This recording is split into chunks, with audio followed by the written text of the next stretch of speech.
ಅಂತ ಕೇಳಿದ್ರೆ switch off ಮಾಡುತ್ತೆ ನೋಡಲ್ಲ ಅಂತ ಉತ್ತರ ಕೊಟ್ಟು ಯುದ್ಧದ ವಾರ್ತೆಯನ್ನು ನಾನು ಕೇಳ್ತೀನಿ ಅಷ್ಟೇ. ಆ ವಾರ್ತೆಯನ್ನು ಸರಿಯಾಗಿ ಹೇಳುವಂತಹ ಒಬ್ಬ ವ್ಯಕ್ತಿಯನ್ನು ನಮಗೆ ಕೊಡ್ರಿ. ಹೇಳುವ ವ್ಯಕ್ತಿ ಕಣ್ಣಿಗೆ ಕಟ್ಟುವಂತ ಹೇಳಬೇಕು ಅಂತ ಧೃತರಾಷ್ಟ್ರನ ಪ್ರಾರ್ಥನೆಯಂತೆ ಸಂಜಯನಿಗೆ ಆ ದಿವ್ಯ ದೃಷ್ಟಿಯನ್ನ ವೇದವ್ಯಾಸ ದೇವರು ಕೊಟ್ಟಾಗ ಅವನಿಂದ ಯುದ್ಧದ ವಾರ್ತೆಯನ್ನು ಕೇಳುತ್ತಾನೆ ಧೃತರಾಷ್ಟ್ರ.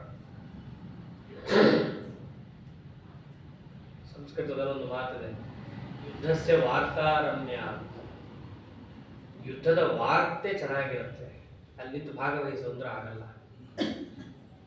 ಹಾಗೆ ಧೃತರಾಷ್ಟ್ರನಿಗೂ ಕೂಡ ಯುದ್ಧದಲ್ಲಿ ಏನಾಯಿತು ಅಂತ ಕೇಳುವ ತವಕ ಹೆಚ್ಚಾದಾಗ ಸಂಜಯನಿಗೆ ಅದನ್ನ ಕೇಳಿದಾಗ ಮೊದಲಿಗೆ ದುರ್ಯೋಧನನ ಅಳು, ಆನಂತರ ಅರ್ಜುನನ ವಿಷಾದ, ಅದರ ಪರಿಹಾರಕ್ಕಾಗಿ ಭಗವಂತನ ಉಪದೇಶ ಇವೆಲ್ಲವನ್ನ ತಿಳಿಸಿ ಇನ್ನೇನು ಪ್ರವೃತ್ತೆ ಶಸ್ತ್ರ ಸಂಪಾತೆ ಆ ಕಡೆಯಿಂದ ಈ ಕಡೆಯಿಂದ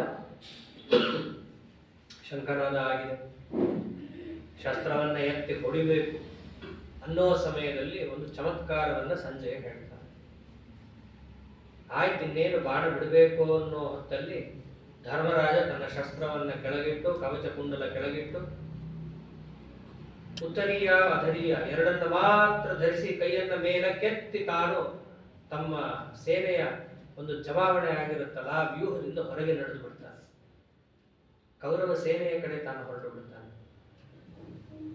ಅರ್ಜುನ ಹಾರಿ ರಥದಿಂದ ಕೆಳಗೆ ಅವರ ಅಣ್ಣನ ತಡಿಲಿಕ್ಕೆ ಹೋಗ್ತಾನೆ, ಭೀಮ ಕೆಳಗಿಳಿದು ಹೋಗ್ತಾರೆ, ನಕುಲ ಸಹದೇವರು ಕೆಳಗಿಳಿದು ಹೋಗ್ತಾರೆ. ಇಷ್ಟೋ ತನಕ ನಾನು ಅತ್ತೆ, ಈಗ ನೀನೇನ್ ಮಾಡ್ತಾ ಇದೀಯಾ, ಎಲ್ಲಿಗೆ ಹೋಗ್ತಾ ಇದ್ದೀಯ ಅಣ್ಣ ಅಂತ ಅರ್ಜುನ ತಾನು ಹೋಗ್ತಾ ಇದ್ದಾನೆ.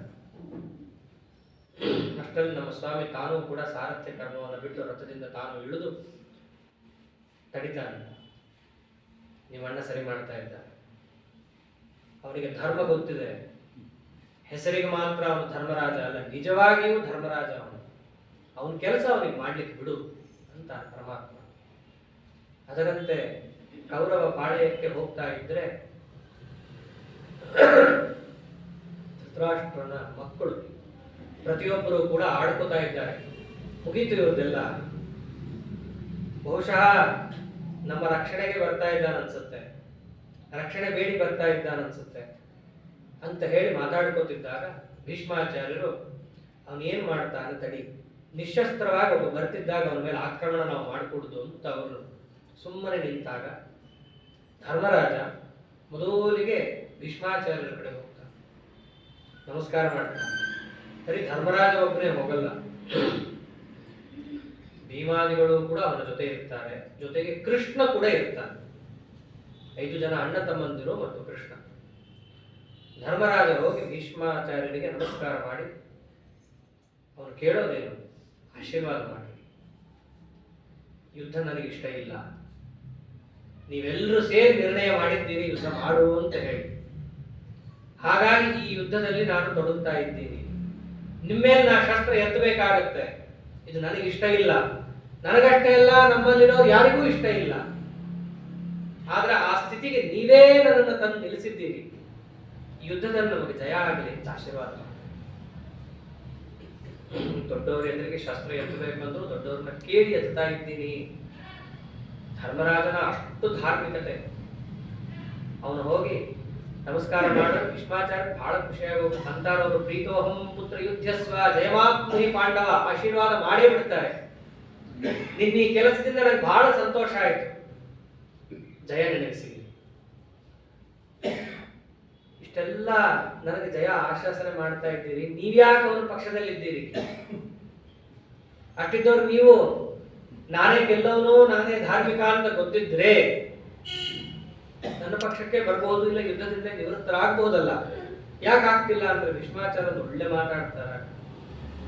ಅರ್ಥಸ್ಯ ಪುರುಷೋ ದಾಸಃ ದಾಸಸ್ತ್ವರ್ಥೋ ನ ಕಸ್ಯಚಿತ್ ಇತಿ ಸತ್ಯಂ ಮಹಾರಾಜ ಬದ್ಧೋಸ್ಮ್ಯರ್ಥೇನ ಕೌರವೈಹಿ. ಯಾವತ್ತು ಮನುಷ್ಯ ದುಡ್ಡಿಗೆ ದಾಸನಾಗಿರ್ತಾನೆ, ದುಡ್ಡು ಯಾರಿಗೂ ದಾಸ ಅಲ್ಲ. ಈ ಕೌರವರ ಅನ್ನ ತಿದ್ದಿದ್ದಕ್ಕೆ ಅವರ ಪಕ್ಷದಲ್ಲಿ ನಿಂತು ಹೋರಾಡ್ತಾ ಇದ್ದೀನಷ್ಟೇ, ನನಗೆ ಯಾವುದೇ ರೀತಿಯಾದ ಅಭಿಮಾನಾದಿಗಳಿಲ್ಲ. ಕರ್ತವ್ಯ ದೃಷ್ಟಿಯಿಂದ ಮಾತ್ರ ನಾವು ಮಾಡ್ತಾ ಇದ್ದೇವೆ. ಮಾತು ಕೊಟ್ಟಿದ್ದೀನಿ ದುರ್ಯೋಧನನಿಗೆ. ಇವೆಲ್ಲ ನೀವು ಸಭಾಪರ್ವ, ವನಪರ್ವ ಇವನ್ನ ಕೇಳಿದಾಗ ಗೊತ್ತಾಗುತ್ತೆ. ದ್ಯೂತದಲ್ಲಿ ಪಾಂಡವರನ್ನ ಸೋಲಿಸ್ಬಿಡ್ತಾನಲ್ಲ, ಪಾಂಡವರ ಪ್ರತಿಜ್ಞೆಗಳನ್ನ ಕೇಳಿ ದುರ್ಯೋಧನನಿಗೆ ಭಯ ಆಗಿ ಮೊದಲಿಗೆ ಹೋಗಿ ಭೀಷ್ಮಾಚಾರ್ಯ ಕಾಲಿಗೆ ಹೋಗಿ ಬೀಳ್ತಾನೆ. ಓ ಅಂತ ಅಳ್ತಾನೆ, ನನ್ನನ್ನು ಕಾಪಾಡೋರು ಯಾರು? ಭೀಮ ತೊಡೆ ಮುರಿತಾನಂತೆ, ಅರ್ಜುನ ಬಾಣ ಬಿಟ್ಟು ನಮ್ಮನ್ನೆಲ್ಲ ಕೊಲ್ತಾನಂತೆ, ನೀವೇ ನಮ್ಮನ್ನು ಕಾಪಾಡಬೇಕು. ಏನನ್ಬೇಕು ಅವ್ರು? ಬೇರೆ ದಾರಿನೇ ಇಲ್ಲ, ಆಗ್ಲಪ್ಪ ಕಾಪಾಡ್ತೀನಿ ಅಂತ ಮಾತು ಕೊಟ್ಬಿಟ್ಟಿತ್ತು. ಆ ಸಮಯ ಬಂದಿತ್ತು. ಅದನ್ನೇ ಅಂತಾರೆ, ಅವನಿಗೆ ಮಾತು ಕೊಟ್ಟಿದ್ದೀನಿ, ಅವರ ಅನ್ನ ತಿಂದಿದ್ದೀನಿ, ಆ ಋಣಕ್ಕಾಗಿ ಹೋರಾಡ್ತಾ ಇದ್ದೀನಿ. ಜಯ ನಿನಗೆ ಆಗಲಿ. ಧರ್ಮರಾಜ ಅಷ್ಟಕ್ಕೆ ಬಿಡಲ್ಲ. ಒಳ್ಳೆ ರಾಜ. ರಾಜನಿಗೆ ಇರಬೇಕಾದ ಲಕ್ಷಣ ಅಂದ್ರೆ ಪಾಲಿಟಿಕ್ಸ್ ಚೆನ್ನಾಗಿ ಗೊತ್ತಿರ್ಬೇಕು ಅವನಿಗೆ. ಅವನು ಕೇಳ್ತಾನೆ, ಈ ಯುದ್ಧದಲ್ಲಿ ನಾವು ಹೆಂಗ್ ಗೆಲ್ತೀವಿ ತಾವೇ ತಿಳಿಸ್ಕೊಡ್ರಿ. ನಿಮ್ಮನ್ನ ನಾವು ಹೆಂಗ್ ಗೆಲ್ಬೋದು ಅದನ್ನ ನೀವೇ ಹೇಳ್ರಿ. ನನಗೇನ್ ಬೇಕೋ ಅದನ್ನ ನೀವು ಮಾಡಕ್ ಸಿದ್ಧರಿದ್ದೀರಲ್ಲ, ನಿಮ್ಮನ್ನ ಗೆಲ್ಲೋದು ನಮ್ಗೆ ತಿಳಿಸ್ರಿ ಅಂತಂದ್ರೆ ಭೀಷ್ಮಾಚಾರ್ಯ ಅವರು ರಾಜತಾಂತ್ರಿಕರೇ, ನನ್ನನ್ನು ಯಾರು ಗೆಲ್ಲಕ್ಕಾಗಲ್ಲಪ್ಪ. ಗೆಲ್ಲಕ್ಕಾಗದೆ ಪರವಾಗಿಲ್ಲ, ನಿಮ್ಮನ್ನು ಸಾಯಿಸೋದು ಹೇಗೆ ಅದನ್ನಾದ್ರೂ ಹೇಳ್ರಿ. ನನ್ನ ಸಾಯಿಸಕ್ಕೆ ಯಾರ ಕೈಲೂ ಆಗಲ್ಲ. ನಾನೇ ಮೃತ್ಯುವನ್ನ ಕರೆದಾಗ ಮಾತ್ರ ನನ್ನ ಹತ್ರ ಬರಬೇಕು. ಅದಕ್ಕೆ ಇವಾಗ ಕೇಳಕ್ ಬರಬೇಡ, ಮುಂದೆ ನೋಡುವಂತೆ ಹೋಗು ಅಂತ ಕಳಿಸ್ಬಿಡ್ತಾರೆ. ಅದರಂತೆ ನೆಕ್ಸ್ಟ್ ದ್ರೋಣಾಚಾರ್ಯ ಹತ್ರ ಬಂದು ಅವರಿಗೆ ನಮಸ್ಕಾರ ಮಾಡ್ತಾರೆ. ಅವರಿಗೆ ಅರ್ಜುನನ ಕಂಡ್ರೆ ಮೊದಲಿಂದಲೂ ಪ್ರೀತಿನೇ. ಅವರ ಅಪ್ರತಿಮ ಶಿಷ್ಯ, ಜಯ ಆಗಲಿ ಅಂತ ಆಶೀರ್ವಾದ ಮಾಡ್ತಾರೆ. ಅಲ್ಲೂ ಅದೇ ಪ್ರಶ್ನೆ ಕೇಳ್ತಾರೆ, ನಿಮ್ಮನ್ನ ನಾವ್ ಹೆಂಗ್ ಸೋಲ್ಸೋದು? ನನ್ನನ್ನು ಸೋಲ್ಸಕ್ಕಾಗಲ್ಲಪ್ಪ. ನನ್ನ ಕೈಯಲ್ಲಿ ಎಲ್ಲಿ ತನಕ ಅಸ್ತ್ರಶಸ್ತ್ರ ಹಿಡಿದಿರ್ತೀನೋ, ರಥದಲ್ಲಿ ಎಲ್ಲಿ ತನಕ ಇರ್ತೀನೋ ಅಲ್ಲಿ ತನಕ ಸೋಲ್ಸಕ್ಕೆ ಯಾರ ಕೈಲೂ ಆಗಲ್ಲ. ಮತ್ತೆ ಹೆಂಗೆ ನಿಮ್ಮನ್ನು ಸಾಯಿಸೋದು ನಾವು? ನಾ ರಥದಿಂದ ಕೆಳಗಿಳಿದಾಗ ಅದಾಗಬಹುದಷ್ಟೇ. ಅವೆಲ್ಲ ಕೃಷ್ಣ ಕೇಳಿಸ್ಕೊತಾ ಇದ್ದ. ರಥದಿಂದ ನಾ ಕೆಳಗಿಳಿದಾಗ ನನ್ನನ್ನು ಸಾಯಿಸ್ಬೋದು. ನೀವು ರಥದಿಂದ ಯಾವಾಗ ಕೆಳಗಿಳಿತೀರಾ? ಧರ್ಮರಾಜ ಅದನ್ನು ಕೇಳ್ದ. ಅವಾಗಂತಾರೆ, ಶಸ್ತ್ರಂ ಚಾಹಂ ರಣೇ ಜಹ್ಯಾಂ ಶ್ರುತ್ವಾತು ಮಹದಪ್ರಿಯಂ ಶ್ರದ್ಧೇಯ ವಾಕ್ಯಾತ್ ಪುರುಷಾತ್ ಏತತ್ ಸತ್ಯಂ ಬ್ರವೀಮಿತೆ. ನನಗೆ ಅತ್ಯಂತ ಅಪ್ರಿಯವಾದದ್ದನ್ನ ನಾನು ಕೇಳಬೇಕು. ಅದು ಯಾರ ಬಾಯಿಂದ? ನಾನು ಯಾರನ್ನು ನಂಬುತ್ತೀನೋ ಅವನ ಬಾಯಿಂದ. ಅಂಥ ವಿಪ್ರಿಯವಾದಂತಹ ಮಾತನ್ನ ಕೇಳಿದಾಗ ನಾನು ಶಸ್ತ್ರ ಕೆಳಗಿಟ್ಟು ರಥದಿಂದ ಇಳಿತೀನಿ, ಅಲ್ಲಿ ತನಕ ನಾ ಇಳಿಯಲ್ಲ.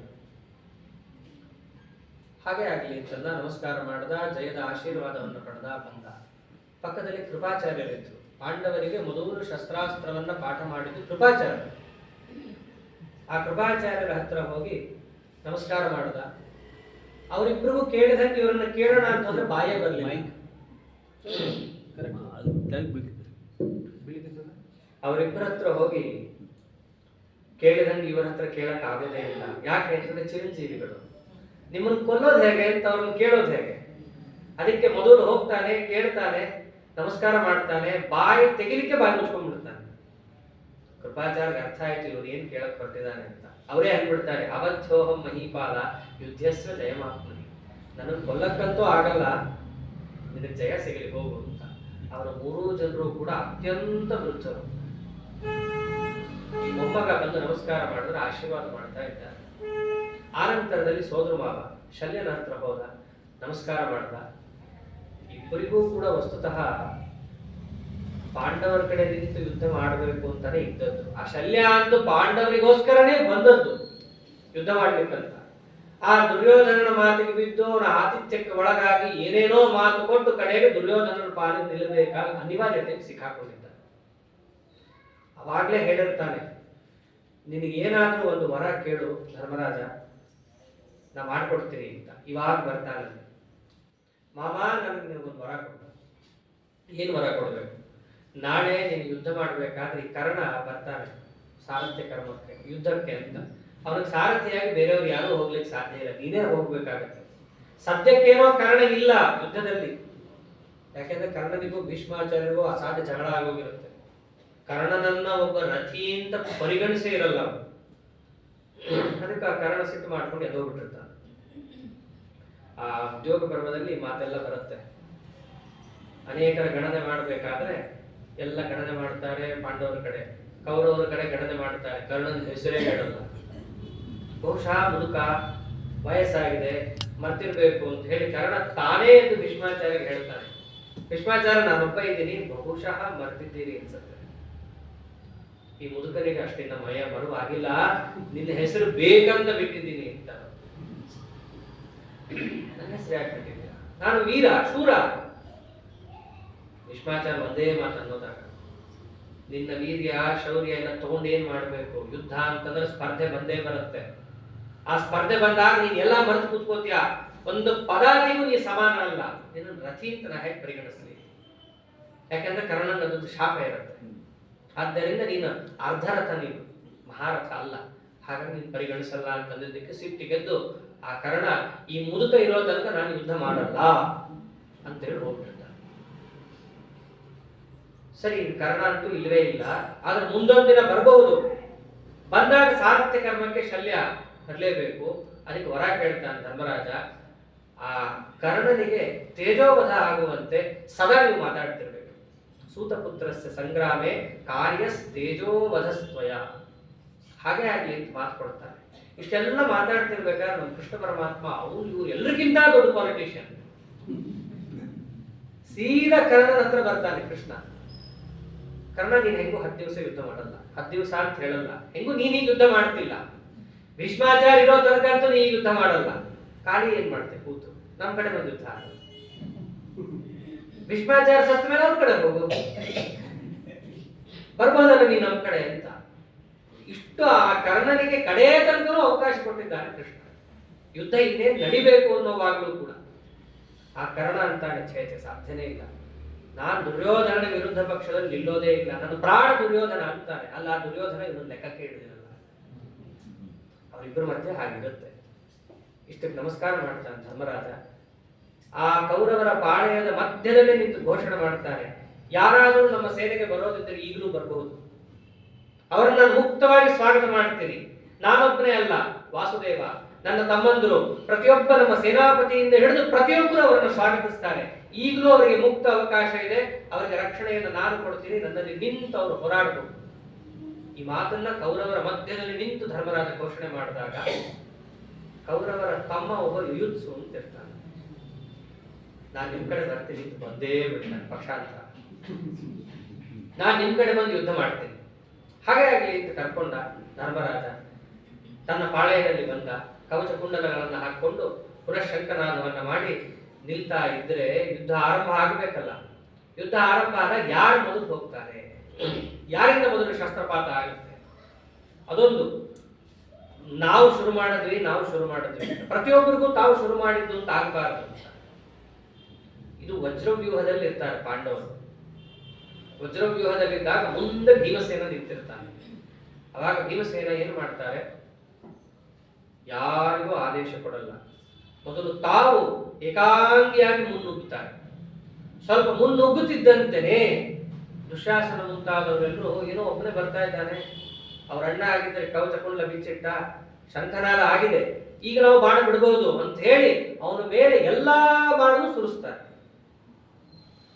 ಅವಾಗ ಭೀಮಸೇನ ನೋಡಿದ್ರೆ ಮೊದಲು ಅವರ ಬಾಣ ಬಿಟ್ಟಿದ್ದು, ಅವರು ಮೊದಲು ಬಿಟ್ಟಿದ್ದು, ನಾವೇನು ಮಾಡಿಲ್ಲ, ಅವ್ರಿಗೆ ನಡ್ಕೊಂಡು ಹೋಗ್ತಿದ್ದೆ ಅಷ್ಟೇ ಅಂತ ಹೇಳಿ ಆ ನಂತರ ಮುನ್ನುಗ್ಗಿದಂತಹ ಭೀಮಸೇನ ದೇವರು ಎಲ್ಲರಿಗೂ ಆದೇಶ ಕೊಡ್ತಾರೆ. ಆದೇಶ ಕೊಟ್ಟಾಗ ನುಗ್ಗೋದೆ, ಅಥತೆ ದ್ರೌಪದಿ ಪುತ್ರಾಹ ಸೌಭದ್ರಶ್ಚ ಮಹಾರಥಃ ನಕುಲ ಸಹದೇವಶ್ಚ ದೃಷ್ಟದ್ಯುಮ್ನಶ್ಚ ಪಾರ್ಶ್ವತಃ ಧಾರ್ತರಾಷ್ಟ್ರಾನ್ನ ಪ್ರತಿಯುಹು ಯುದಂತಹ ನಿಶ್ಚೈಶ್ಚರೈ.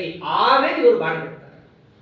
ಭೀಮಸೇನ ದೇವರು ತಾವು ಬಾಣವನ್ನು ಬಿಡ್ರಿ ಅಂತ ಕೈ ಸನ್ನೆಯನ್ನು ಮಾಡಿದ ಮೇಲೆ ಆಮೇಲೆ ಇವರು ಯುದ್ಧವನ್ನ ಆರಂಭ ಮಾಡಿದ್ದು. ಅಲ್ಲಿಂದಲೂ ಚಮತ್ಕಾರ. ಯಾಕೆಂದ್ರೆ ಭೀಮಸೇನ ಅಲ್ಲಿ ಭಾಗವತ ಧರ್ಮವನ್ನು ತೋರಿಸಿದ್ರು.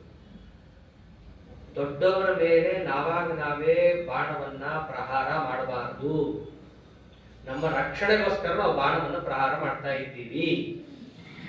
ನಾವು ರಕ್ಷಣೆಗೆ ಅಂತಂದ್ರೆ ಮೊದಲು ಎರಿಗೆ ಬರಬೇಕು, ಎರಿಗೆ ಬಂದ ಮೇಲೆ ನಾವು ಮಾಡಬೇಕು, ಅಲ್ಲಿ ತನಕ ನಾವು ಮಾಡಬಾರದು. ಅದಕ್ಕೆ ತಾವೇನು ಮಾಡಿದ್ರು, ಮೊದಲು ತಾವು ಸುಮ್ಮನೆ ಹೋಗಿ ಅವರಿಂದ ಬಂದ ಮೇಲೆ ಎಲ್ಲರಿಗೂ ಆದೇಶವನ್ನು ಕೊಟ್ಟು ಯುದ್ಧವನ್ನು ಮಾಡಿಸ್ತಾ ಇದ್ದಾರೆ. ಆ ಯುದ್ಧ ಮಾಡಿಸ್ಬೇಕಾದ್ರೆ ಏನು, ಪ್ರತಿಯೊಬ್ಬರು ಒಬ್ಬರ ಮೇಲೆ ಒಬ್ಬರು ನುಗ್ಗಿ ಬರ್ತಾ ಇರೋದು. ಆ ಕಡೆಯಿಂದಲೂ ಕೂಡ ಸೇನೆ ಭೀಷ್ಮಾಚಾರ್ಯನ ಮುಂದೆ ಮಾಡ್ಕೊಂಡು ಬರ್ತಾ ಇದೆ. ಇಲ್ಲಿ ಭೀಮಸೇನರನ್ನ ಮುಂದೆ ಮಾಡ್ಕೊಂಡು ಎಲ್ಲ ಸೇನೆ ನುಗ್ಗುತ್ತಾ ಇದೆ. ಒಬ್ಬರಿಗೊಬ್ಬರು ಗುದ್ದಾಡ್ಕೋತಾ ಇದ್ದಾರೆ. ಆ ನಡ್ಕೊಂಡು ಬರ್ಬೇಕಾದ್ರೆ ಆ ಕಾಲಿನಿಂದ ಎದ್ದು ಧೂಳು ಕತ್ಲಾಯ್ತೇನೋ ನೋಡ್ತು ಆಕಾಶ ಮುಚ್ಚಿಬಿಟ್ಟಿದೆ. ಯಾರು ಕಾಣಿಸ್ತಾನೆ ಇಲ್ಲ ಆ ಧೂಳಲ್ಲಿ. ಇಂಥ ಅವಸ್ಥೆಯಲ್ಲಿದ್ದಾಗ ಒಬ್ರಿಗೊಬ್ರು ಎದುರಾಡ್ತಾ ಇದ್ದಾರೆ. ಕಾಯ್ತಾ ಇದ್ರು ಪ್ರತಿಯೊಬ್ಬರು. ಭೀಮಸೇನನು ಕಾಯ್ತಾ ಇದ್ದ, ಆ ಕಡೆಯಿಂದ ಪಕ್ಷದವರು ಕಾಯ್ತಾ ಇದ್ರು. ಅಲ್ಲಿ ತನಕ ಬರೀ ಮಾತಲ್ಲೇ ಗದ್ಲ ಆಗ್ತಿತ್ತು. ಉದ್ಯೋಗ ಪರ್ವ ಬರೀ ಮಾತು, ವಿರಾಟ ಪರ್ವ ಮಾತು. ವಿರಾಟ ಪರ್ವದಲ್ಲಿ ಒಂಚೂರು ಯುದ್ಧ ಅಂತ ಆದಂತಾಯ್ತು. ಆದ್ರೆ ಯಾರಿಗೂ ಫ್ರೀ ಹ್ಯಾಂಡ್ ಇರಲಿಲ್ಲ ಅಲ್ಲಿ. ಆದ್ರೆ ಯುದ್ಧ ಆಡಕ್ಕೆ ಅಂತಾನೆ ಬಂದಿದ್ದರಿಂದ ಅವರಿಗೆ ಬೇಕಾದವರನ್ನು ಅವರು ಆಡಿಸ್ಕೊತಾ ಇದ್ದಾರೆ. ನಾನು ಇವನ್ ಜೊತೆ ಹೊಡೆದಾಡಬೇಕು. ಪ್ರತಿಯೊಬ್ಬರು ಭೀಷ್ಮಾಚಾರ್ಯರು ಸೀದಾ ಯಾರ ಜೊತೆ ಯುದ್ಧಕ್ಕೆ ಹೋಗ್ಲಿಲ್ಲ, ಅರ್ಜುನ ಜೊತೆ ಅವರು ಹೋಗ್ತಾ ಇದ್ದಾರೆ. ಯಾಕೆ? ನನಗೆ ಅಲ್ಲಿದೆ ಕೆಲಸ, ಮಿಕ್ಕದವ್ರ ಜೊತೆ ನಾನೇನ್ ಮಾಡ್ತೀನಿ. ಅದರಂತೆ ಸಾತ್ಯಕಿ ತಾನು ಕೃತವರ್ಮನನ್ನು ಹಿಡ್ಕೊಂಡ. ಹಾಗೇನೆ ಅಭಿಮನ್ಯು ಇದ್ದವನು ಬೃಹದ್ಬಲನ ಹತ್ರ ಬರ್ತಾ ಇದ್ದ. ಬೃಹದ್ಬಲ ಅಂತಂದ್ರೆ ಸೂರ್ಯವಂಶದ ರಾಜ, ರಾಮಚಂದ್ರ ದೇವರ ವಂಶದಲ್ಲಿ ಬರ್ತಾನೆ. ಅವನು ಕಡೆಯ ತಲೆ. ಅವನನ್ನು ಅಭಿಮನ್ಯುವೇ ಮುಂದೆ ಅವನನ್ನು ಸಂಹಾರ ಮಾಡ್ತಾನೆ. ಆ ಬೃಹದ್ಬಲನನ್ನು ಅವನು ಹಿಡ್ಕೊಳ್ತಾನೆ. ಈಗ ಪ್ರತಿಯೊಬ್ಬರು ಒಬ್ಬರಲ್ಲ ಒಬ್ರು ಅವರವರಿಗೆ ಬೇಕಾದವರನ್ನ ಹಿಡ್ಕೊಂಡು ಯುದ್ಧ ಮಾಡ್ತಾ ಇದ್ದಾರೆ. ಭೀಮ ಹೋಗಿದ್ದು ಮಾತ್ರ ಸೀದಾ ದುರ್ಯೋಧನನ ಹತ್ರ ಹೋಗ್ತಾ ಇದ್ದಾರೆ. ಯಾಕೆ? ನಮ್ ಪ್ರತಿಜ್ಞೆ ಅವ್ರದ್ದು ಅದೇ ಅಲ್ಲ, ಮೊದಲಿಂದಲೂ ಇದ್ದದ್ದು. ದುರ್ಯೋಧನನ ಅವ್ರು ಎದುರುಗೊಳ್ಳೋದು, ನಕುಲ ದುಶ್ಯಾಸನನ ಹತ್ರ, ಹಾಗೆ ಸಹದೇವ ದುರ್ಮುಖನ ಹತ್ರ. ಇಷ್ಟೆಲ್ಲ ಆಗಿನ ನಮಸ್ಕಾರ ಮಾಡಿದ್ದ ಧರ್ಮರಾಜ ಸೋದರ ಮಾವನಿಗೆ. ಶಲ್ಯನ ಹತ್ರನೇ ಧರ್ಮರಾಜ ಹೋದ. ಅಂದ್ರೆ ಇವರೆಲ್ಲರೂ ಕೂಡ ಪ್ರೀತಿ ವಿಶ್ವಾಸ ಅಭಿಮಾನ ಇವೆಲ್ಲವನ್ನು ಯುದ್ಧದಿಂದ ಹೊರಗೆ, ಕೆಲಸದಿಂದ ಹೊರಗೆ ಅಂತ ತೀರ್ಮಾನ ಮಾಡೇ ನಿಂತಿದ್ರು. ಯುದ್ಧದಲ್ಲಿ ನಮ್ಮ ಧರ್ಮ ಏನಿದೆ ಅಷ್ಟು ನಾವು ಮಾಡ್ತೀವಿ. ಶಲ್ಯರಾಜನ ಹತ್ರ ಹೋದಾಗ ಶಲ್ಯ ಅವನು ದೊಡ್ಡ ಪರಾಕ್ರಮಿ. ಅವನಲ್ಲಿ ವಿಶೇಷ ಬ್ರಹ್ಮದೇವರ ಆವೇಶ ಆಗುತ್ತ, ಅಷ್ಟು ದೊಡ್ಡ ಪರಾಕ್ರಮಿ ಅವನು. ಧರ್ಮರಾಜನನ್ನು ಹೊತ್ತೆ ಹಾಕ್ತಾನೆ ಮೊದಲು. ಎಲ್ಲ ಪಾಂಡವರು ನೋಡಿದ್ರು, ಇವನು ಹಿಗ್ಯಾಕೆ ಹೋಗ್ತಾ ಇದ್ದಾನೆ, ನಮ್ಮ ರಾಜ ಮೊದಲೇ ಹೀಗೆ ಬಿದ್ದರೆ ಏನು ಗತಿ ಅಂತ ಹೇಳಿ ಅವರನ್ನು ಹಿಡ್ಕೊಂಡು ಹಿಂದೆ ಕರ್ಕೊಂಡ್ ಬರ್ತಾರ. ಬಾ ನೀನು ಅವ್ರು ಕೂತಿರು, ನೀನು ನಾವು ಯುದ್ಧ ಮಾಡ್ತೀವಿ ಅಂತ ಹೇಳಿ. ಹಾಗೆ ಧೃಷ್ಟದ್ಯುಮ್ನ ದ್ರೋಣಾಚಾರ್ಯರನ್ನು ಎದುರುಗೊಳ್ತಾನೆ. ಘಟೋತ್ಕಚ ಮೊದಲನೇ ದಿವಸದಿಂದಲೂ ಯುದ್ಧ ಮಾಡ್ತಿರ್ತಾನೆ. 15ನೇ ದಿವಸ 14ನೇ ದಿವಸ ಅಲ್ಲ ಬರೋದು, ಅವನು ಮೊದಲನೇ ದಿವಸದಿಂದಲೂ ಪಾಂಡವರ ಪಕ್ಷದಲ್ಲೇ ಇರ್ತಾನೆ. ಅಲಂಬುಸ ಅಂತ ಅವ್ರ ಕಡೆ ಇದ್ದಂಥವನನ್ನು ಕೊಲ್ತಾನೆ. ಅಷ್ಟೇ ಅಲ್ಲ, ಶಿಖಂಡಿ ಅಶ್ವತ್ಥಾಮನನ್ನು ಎದುರುಗೊಳ್ತಾನೆ. ಧ್ರುವದ ಸೈಂಧವ ಜಯದ್ರಥನನ್ನು ಎದುರುಗೊಳ್ತಾರೆ. ಅವ್ರಿಗೆಲ್ರಿಗೂ ಕೂಡ ಮಹಾಭಾರತ ಮೊದಲಿಂದ ಕೇಳಿದ್ರೆ ನಮ್ಗೆ ಗೊತ್ತಾಗತ್ತೆ, ಒಬ್ಬರ ಮೇಲೆ ಒಂದಲ್ಲ ಒಂದು ರೀತಿ ಸಿಟ್ಟಿರುತ್ತೆ. ಅದಕ್ಕೆ ಅವರನ್ನೇ ಆರಿಸ್ಕೊತಾ ಇರ್ತಾರೆ. ಆರಿಸ್ಕೊಂಡು ಇವರೆಲ್ಲ ಪ್ರಧಾನ ಹೇಳಿದಾಗ ಧೃತರಾಷ್ಟ್ರ ಕೇಳ್ತಾನೆ, ಇವರೆಲ್ಲ ಪ್ರಧಾನ ಆಯ್ತು, ಸಾಮಾನ್ಯ ಪದಾತಿಗಳ ಕಥೆ ಏನಾಯ್ತು? ಅವರು ಯುದ್ಧ ಮಾಡ್ತಿದ್ರಲ್ಲ, ಒಬ್ಬೊಬ್ಬ ಪದಾತಿ ಕಥೆ ಏನು ಹೇಳೋದು ಅಂತಾನೆ ಸಂಜಯ. ಒಬ್ರ ಮೇಲೆ ಒಬ್ರು ಬಿದ್ದಿದ್ದಾರೆ, ಯಾರ ತಲೆ ಮೇಲೆ ಯಾರ ಕಾಲಿದೆ ಗೊತ್ತಿಲ್ಲ. ಅದು ಯುದ್ಧ. ಕುರುಕ್ಷೇತ್ರನೋ ಬಹಳ ಹುಟ್ಟುದು. ವಸ್ತುತಃ 18 ಅಕ್ಷೋಹಿಣಿ ಸೇನೆಯನ್ನು ಒಟ್ಟಿಗೆ ನಿಲ್ಲಿಸಿರಲ್ಲ. ಮಹಾಭಾರತದಲ್ಲೇ ಮೊದಲು ಹೇಳ್ತಾರೆ ಅದನ್ನು.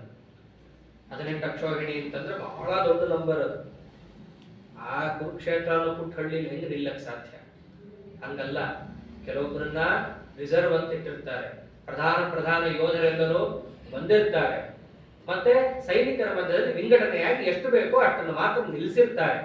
ಒಟ್ಟು ಸಂಖ್ಯೆ 18 ಅಕ್ಷೋಹಿಣಿ ಬಂತು. ಪ್ರತಿ ದಿವಸನೂ 18 ಅಕ್ಷೋಹಿಣಿ ಸೇನೆಯನ್ನು ಕತ್ತಿ ಗುರಾಣಿ ಹಿಡ್ಕೊಂಡು ಹೋರಾಡಿತು ಅಲ್ಲ. ಹಾಗಾಗಿ ಅಷ್ಟು ಸೇನೆಯನ್ನ ತರದಿದ್ರು, ಎಷ್ಟು ತಂದಿರ್ತಾರೋ ಅಷ್ಟಕ್ಕೂ ಕೂಡ ನಿಲ್ಲಿಕ್ಕೆ ಜಾಗ ಇಲ್ಲ. ಒಬ್ರು ಮೇಲೊಬ್ರು ಬೀಳ್ತಾ ಇದ್ದಾರೆ. ಆನೆ, ಕುದುರೆ, ಒಂಟೆ ಪ್ರತಿಯೊಬ್ಬರೂ ಕೂಡ ಏನಾಗ್ತಾ ಇದೆ ಗೊತ್ತಿಲ್ಲ. ಅಲ್ಲಿ ಮ್ಲೇಚ್ಛರು, ಆರ್ಯರು ಇವರೆಲ್ಲರೂ ಬಂದಿರ್ತಾರೆ ಅಂತ ಇದೆ. ಅಲ್ಲೂ ಒಂದು ಒಳ್ಳೆ ಚಿತ್ರಣವನ್ನು ಕೊಡ್ತಾರೆ. ಯಾವಾಗ ಧರ್ಮರಾಜ ಯುದ್ಧವನ್ನ ಪ್ರಾರಂಭ ಮಾಡಬೇಕು ಅಂತಾನೋ, ಮಂಗಳಾಶಾಸನೆಯನ್ನು ತಗೊಳ್ತಾನೋ ಎಲ್ಲ ಬ್ರಾಹ್ಮಣರ ಕೈಯಲ್ಲಿ, ಆ ಮಾತಲ್ಲಿ ಮ್ಲೇಚ್ಛರಿಗೆ ಏನಾಗ್ತಾ ಇದೆ ಅಂತಾನೆ ಅರ್ಥ ಆಗಲ್ಲ. ಯಾಕೆ ಅವ್ರ ಸೇನೆಯೂ ಬಂದಿರುತ್ತಲ್ಲಿ. ಏನೋ ವೇದ ಶ್ರವಣ ಕೇಳಿಸ್ತಾ ಇದೆ. ಒಬ್ಬ ಯಾರೋ ಅಲ್ಲಿ ಹೋಗಿ ಇಲ್ಲಿ ಬಂದ, ಅವ್ರಿಗೆ ಯಾರು ಗೊತ್ತಿಲ್ಲ. ಧರ್ಮರಾಜ ಯಾರು ಗೊತ್ತಿಲ್ಲ, ಭೀಮ ಯಾರು ಗೊತ್ತಿಲ್ಲ, ಏನೂ ಗೊತ್ತಿಲ್ಲ. ಆ ಮ್ಲೇಚ್ಛರ ದೊರೆ ಇವರ ಅಧೀನ, ಅವನು ಬಂದಿದ್ದ, ಅವನಿಗೆ ಎಷ್ಟು ಗೊತ್ತು ಅಷ್ಟೇ. ಸೈನಿಕರಿಗೆಲ್ಲ ಗೊತ್ತೇ ಇಲ್ಲ. ಅವರವಾಗ ಕೇಳ್ತಾರೆ, ಏನ್ ನಡೀತಾ ಇದೆ? ಇಲ್ಲ, ಮಂಗಳಾಶಾಸನೆ. ಯಾರವರು? ಪಾಂಡವರು ಅಂತ. ನಾವು ಅವ್ರ ಕಡೆ ನಿಂತು ಹೋರಾಡ್ತಾ ಇದ್ದೀವಿ, ಅವ್ರ ಕಥೆ ಹೀಗಿದೆ, ಅದಕ್ಕೋಸ್ಕರ ಹೀಗೆ ಬಂದಿದ್ದೀವಿ. ಅವ್ರ ಕಥೆ ಕೇಳಿ ಮ್ಲೇಚ್ಛರ ಕಣ್ಣದೆಲ್ಲ ನೀರು ಬಂದ್ಬಿಡುತ್ತೆ. ಮ್ಲೇಚ್ಛರು ಅಲ್ಲೇ ಬರುತ್ತೆ, ಸಕಿರಾದೈಶ್ಚ ಹೂಣೈಶ್ಚ ಚೀನೈಶ್ಚ ರಸಿಕೈಸ್ತಥಾ.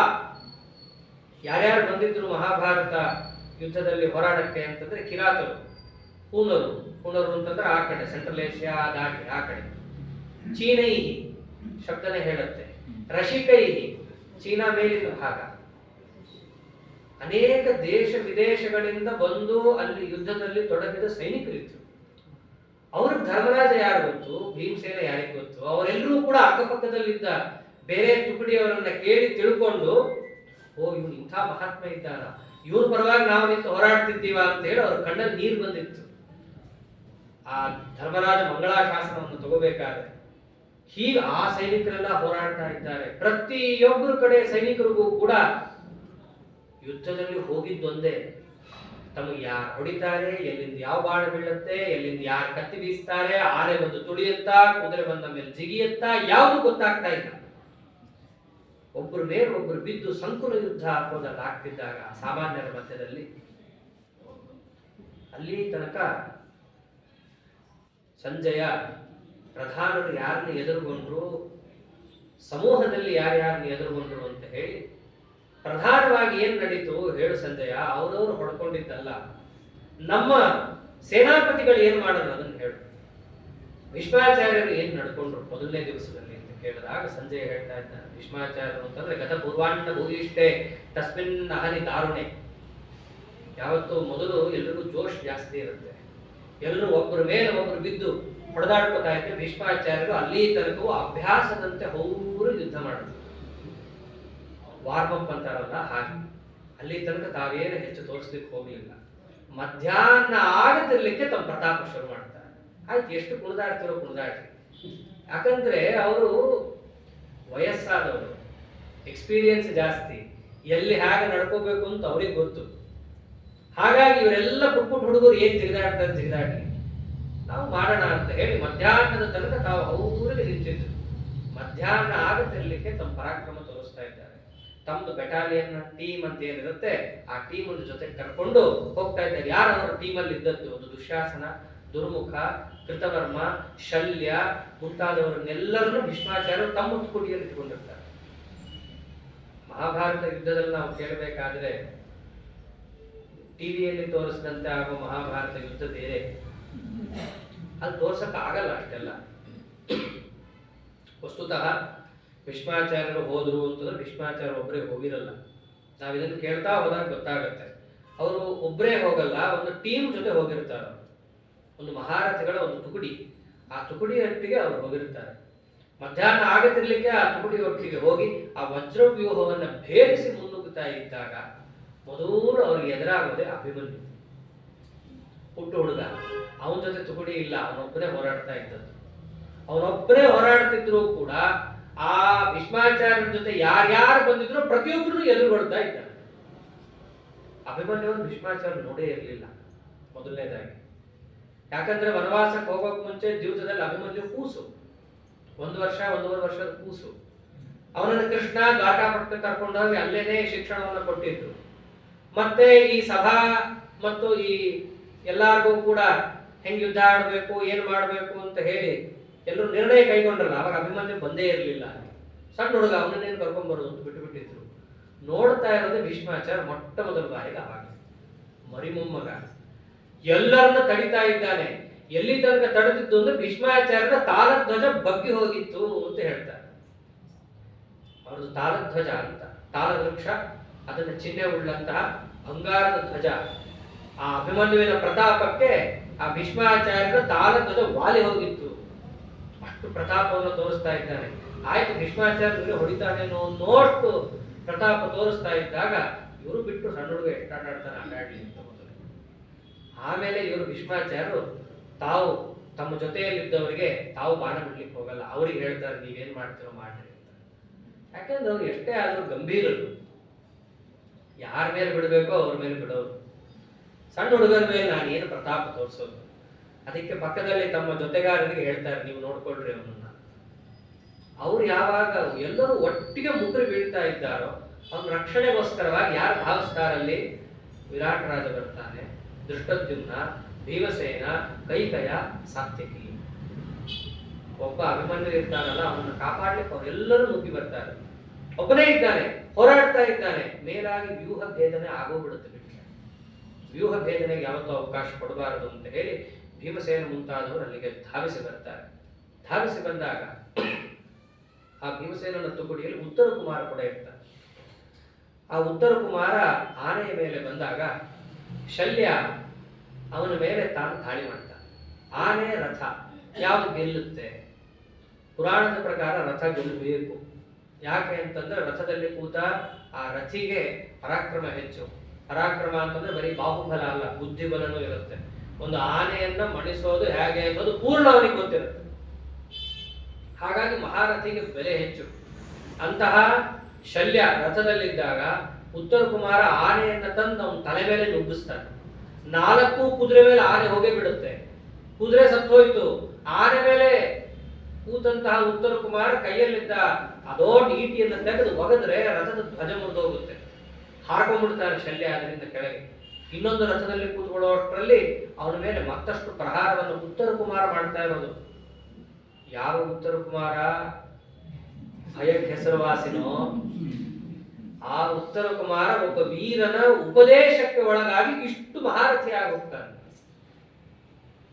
ಒಬ್ಬರ ಉಪದೇಶ ಯಾರನ್ನು ಎಲ್ಲಿಗೆ ಬೇಕಾದ್ರೆ ತಗೊಂಡು ಹೋಗುತ್ತೆ. ಹೆದರ್ಕೊಂಡು ಓಡೋಗ್ತಿದ್ದವನನ್ನ ಅರ್ಜುನ ಎಳ್ಕೊಂಡ್ಬಂದು ಕೂಡಿಸಿ ಹೆಂಗೆ ಬದುಕಬೇಕು ಹೇಳ್ಕೊಡ್ತೀನಿ ಕೇಳಿಸ್ಕೋ ಅಂತ ಹೇಳಿ ನನ್ನ ಮಹಾರಥಿಯನ್ನಾಗಿ ಮಾಡ್ತಾನೆ. ಆ ಉತ್ತರ ಕುಮಾರ ಹೋರಾಡ್ತಾ ಇದ್ದಾನೆ, ವಿರಾಟ್ ರಾಜನ ಮಗ.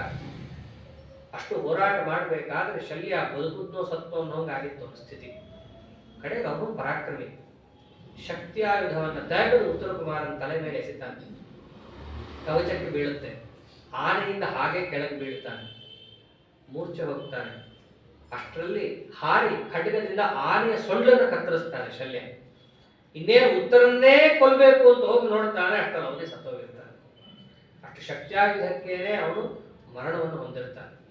ಯಾವಾಗ ಉತ್ತರ ಕುಮಾರ ಸಟ್ನೋ ಅವನಿಗೊಬ್ಬ ತಮ್ಮ ಇರ್ತಾನೆ. ಅವನ ಹೆಸರು ಶ್ವೇತ ಅಂತ. ಅಣ್ಣ ಸತ್ತಿದ್ದು ನೋಡಿ ಪೂರ್ಣ ಕ್ರುದ್ಧನಾಗೋಗ್ತಾನೆ. ಸಾಮಾನ್ಯವಾಗಿ ಶ್ವೇತನ ಉಲ್ಲೇಖ ಬರೋದಿಲ್ಲೇ. ಅವನವಾಗ ವಿರಾಟ್ ರಾಜನ ಸೇನೆಯನ್ನ ಒಂದು ತುಕುಡಿಗೆ ಸೇನಾಪತಿ ಅಂತ. ಯಾಕೆಂತಂದ್ರೆ ಸೇನೆಗೆ ಪ್ರಧಾನ ಸೇನಾಪತಿ ದೃಷ್ಟದ್ಯುಮ್ನ ಆದರೂ ಅಲ್ಲಲ್ಲಿ ಪುಟ್ಟ ಪುಟ್ಟ ತುಕಡಿಗಳಿರ್ತಾರೆ. ಆ ತುಕಡಿಯನ್ನು ನಡೆಸೋನು ಬೇರೆ ಬೇರೆಯವರಾಗಿರ್ತಾರೆ. ಹಾಗೆ ಆ ಶ್ವೇತ ಅನ್ನೋನು ಆ ತುಕಡಿಯನ್ನು ನಡೆಸ್ತಾ ನಮ್ಮಣ್ಣನ ಕೊಂದರಲ್ಲ ಅಂತ ಹೇಳಿ ಕ್ರುದ್ಧನಾಗಿ ಅವನು ಎಲ್ಲಾ ಕೌರವರ ಸೇನೆಯ ಮೇಲೆ ಮುಗಿಬೀಳ್ತಾ ಇದ್ದಾನೆ. ಆ ಶ್ವೇತ ಯಾವ ಶಲ್ಯರಾಜ ತನ್ನ ತಮ್ಮನನ್ನ ಕೊಂದನೋ ಅವನ ಮೇಲೆ ನೇರವಾಗಿ ನುಗ್ಗುತ್ತಾ ಇದ್ದಾನೆ. ಮೊದಲೇ ಇವನು ರಥದಿಂದ ಹಾರಿದ್ದ, ಸತ್ನೋ ಬದುಕುದ್ನೋ ಅಂತ ಆನೆಯಿಂದ ತಪ್ಪಿಸ್ಕೊಂಡಿದ್ದ. ಅವನೊಬ್ಬನ ಮೇಲೆ ಇವನು ದಾಳಿ ಮಾಡಿದಾಗ ಅವನ ಜೊತೆಗಾರರೆಲ್ಲರೂ ಅವನ ರಕ್ಷಣೆಗೆ ಬರ್ತಾರೆ. ಅವನ ಜೊತೆಗಾರ ರಕ್ಷಣೆಗೆ ಬಂದಾಗ ಅವನನ್ನು ಎದುರುಗೊಳ್ಳೋದು ಯಾರು? ಶ್ವೇತನನ್ನು. ಯಾರಿಗೂ ಅದು ಊಹೆ ಕೂಡ ಇರಲ್ಲ. ಶ್ವೇತ ಅಂತನೊಬ್ಬ ಇದ್ದಾನೆ, ಅವನು ಯುದ್ಧ ಮಾಡ್ತಾನೆ, ಅವನೊಂಥರ ಸರ್ಪ್ರೈಸ್ ವಾರಿಯರ್. ಆ ಯುದ್ಧದಲ್ಲಿ ಯಾರು ಗಣನೆಗೆ ತಗೊಂಡಿರಲ್ಲ. ಅವರು ಅರ್ಜುನ ಬರ್ತಾರೆ, ಭೀಮ ಬರ್ತಾನೆ, ನಕುಲ ಬರ್ತಾನೆ, ಸಹದೇವ ಬರ್ತಾನೆ, ಯಾರು ಬರ್ತಾನೆ ಇಲ್ಲ. ಯಾರು ಶ್ವೇತ ವಿರಾಟ್ ರಾಜನ ಮಗ ಕೇಳಿದ್ರಷ್ಟೇ. ಅವನು ಅಷ್ಟು ಪರಾಕ್ರಮದಿಂದ ಯುದ್ಧ ಮಾಡ್ತಾ ಇದ್ರೆ ಎಲ್ಲಿ ತನಕ ಮೃತ್ಯೋರಾಸ್ಯ ಮನುಪ್ರಾಪ್ತಂ ಮದ್ರರಾಜ ಮಮೋಚಯತ್. ಆಯ್ತು, ಇನ್ನೇನು ಹಿಡಿದ ಆ ಶಲ್ಯನನ್ನ ಕೊಂದೇ ಬಿಡಬೇಕು ಅಂತ ಹೋಗುವಾಗ ಭೀಷ್ಮಾಚಾರ್ಯ ಬರ್ಬೇಕಾಗತ್ತೆ ಕಾಪಾಡಕ್ಕೆ. ಯಾಕೆ ಅವರೆಲ್ಲ ಒಂದೇ ತುಕುಡಿಯಲ್ಲಿದ್ದವರು, ಅಲ್ಲೇ ಅಕ್ಕಪಕ್ಕದಲ್ಲಿ ನಡೀತಾ ಇದೆ. ಅವನನ್ನು ಕೊಲ್ತಾನೆ ಅಂತಂದು ಹೋದಾಗ ಭೀಷ್ಮಾಚಾರ್ಯರು ತಾವೇ ಬಂದು ತಪ್ಪಿಸ್ತಾರೆ. ಬಾದ ತಟ್ಟಿರ್ತಾನೆ ಮೃತ್ಯುದು, ಬಿಡಿಸ್ಕೊಂಡ್ಬಂದ್ರು ಭೀಷ್ಮಾಚಾರ್ಯರು. ಅಂದ್ರೆ ಅಷ್ಟು ಪರಾಕ್ರಮವನ್ನು ತೋರಿಸ್ತಾ ಇರ್ತಾರೆ. ಆ ಪರಾಕ್ರಮವನ್ನು ನೋಡ್ತಾ ಇದ್ರೆ ಧೃತರಾಷ್ಟ್ರ ಕೇಳ್ತಾ ಇದ್ದಾನೆ, ಯಾರು ಈ ಶ್ವೇತ? ಇವನ್ ಪರಾಕ್ರಮ ಎಲ್ಲಿಂದ ಬಂತು? ಯಾಕೆ ಹಿಂಗಾಯ್ತು? ನಮ್ಮವ್ರು ಏನ್ ಮಾಡೋದು? ಭೀಷ್ಮಾಚಾರ್ಯ ತಡೆದ್ರ ಅವನನ್ನ ಅಂತ ಕೇಳಿದ್ರೆ ಸಂಜಯ ಹೇಳ್ತಾನೆ, ಅಲ್ಲಿ ಭೀಷ್ಮಾಚಾರ್ಯರು ಹೇಗೆ ನುಗ್ಗಿ ಬಂದ್ರು ಒಂಚೂರು ಕೇಳ್ಕೊ. ಅದು ಏನೋ ಮೈಸೂರು ರೋಡ್ ಅಲ್ಲ, ಹೈವೇ ತರ ಹೋದಾಗ ಹೋಗಕ್ಕೆ, ಬಂದಾಗ ಬರ್ಲಕ್ಕೆ. ಮಧ್ಯದಲ್ಲಿ ಎಷ್ಟೋ ಹೆಣದ ರಾಶಿ ಬಿದ್ದಿದೆ. ಇವ್ರದ್ದು ಹೋಗ್ಬೇಕಾಗಿದ್ದು ರಥ, ನಡ್ಕೊಂಡು ಅಲ್ಲ. ಆ ರಥದಲ್ಲಿ ಆ ಕುದುರೆಗಳು ಹೋಗ್ತಾ ಚಕ್ರಕ್ಕೆ ಸಿಕ್ಕಾಕೊಂಡಿರೋ ಎಷ್ಟೋ ಶರೀರದ ಮೇಲೆ ಅದು ನುಗ್ಗಿ ಹೋಗಬೇಕು. ಅದು ಯುದ್ಧ ಭೂಮಿ, ಅದು ಅಷ್ಟು ಸುಲಭವಾಗಿ ಹೋಗ್ಲಿಕ್ಕೆ ಆಗಲ್ಲ. ಬರೀ ದೇಹದ ಮೇಲೇನೋ ಹೋಗ್ಬಿಡಬಹುದು ವೇಗವಾಗಿ. ಎದುರುಗಡೆ ಇನ್ನೊಬ್ರು ಯುದ್ಧಕ್ಕೆ ಬರ್ತಿರ್ತಾರೆ, ಅವ್ರನ್ನ ದಾಟ್ಕೊಂಡು ಹೋಗ್ಬೇಕು. ಅಂಥದ್ದು ಭೀಷ್ಮಾಚಾರ್ಯರು ಏನಾದರೂ ಕೂಡ ನುಗ್ಗಿ ಬಂದ್ರು ಅಂತಂದ್ರೆ ಆ ಶಲ್ಯನನ್ನ ಕಾಪಾಡಬೇಕಾದ್ರೆ ಮಧ್ಯದಲ್ಲಿ ಬೇರೆ ಸೈನಿಕರು ಇರ್ತಾರಲ್ಲ, ಭೀಷ್ಮಾಚಾರ್ಯರ ಕಾಲಿಗೆ ಸಿಕ್ಕರು ಅಂತಂದ್ರೆ ಗಜೋ ಹತಃ ಶಿರಶ್ಚಿನ್ನಂ ವರ್ಮ ಭಿನ್ನಂ ಹತೋ ಹಯ ಅಹತಃ ಕೋಪಿ ನೈವಾಸಿ ಭೀಷ್ಮೇ ನಿಪ್ನತಿ ಶತ್ರವಾನ್.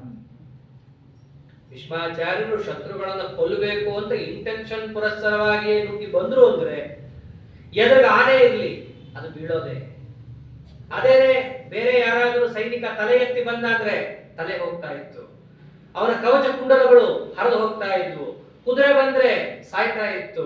ಅಷ್ಟೇ ಅಲ್ಲ, ಅಹತಃ ಕೋಪಿ ನೈವಾಸಿ, ಭೀಷ್ಮರ ಎದುರಿಗೆ ಯಾರಾದ್ರೂ ಉಸಿರು ತಗೊಂಡ್ಬಂದ್ರೆ ಅವನಿಗೆ ಉಸಿರು ಇರ್ತಿರ್ಲಿಲ್ಲ. ಅಂತಹ ಪರಾಕ್ರಮದಲ್ಲಿ ಭೀಷ್ಮರು ನುಗ್ಗಿದ್ದು ಅವನನ್ನು ಕಾಪಾಡಲಿಕ್ಕೆ ಅಂತ.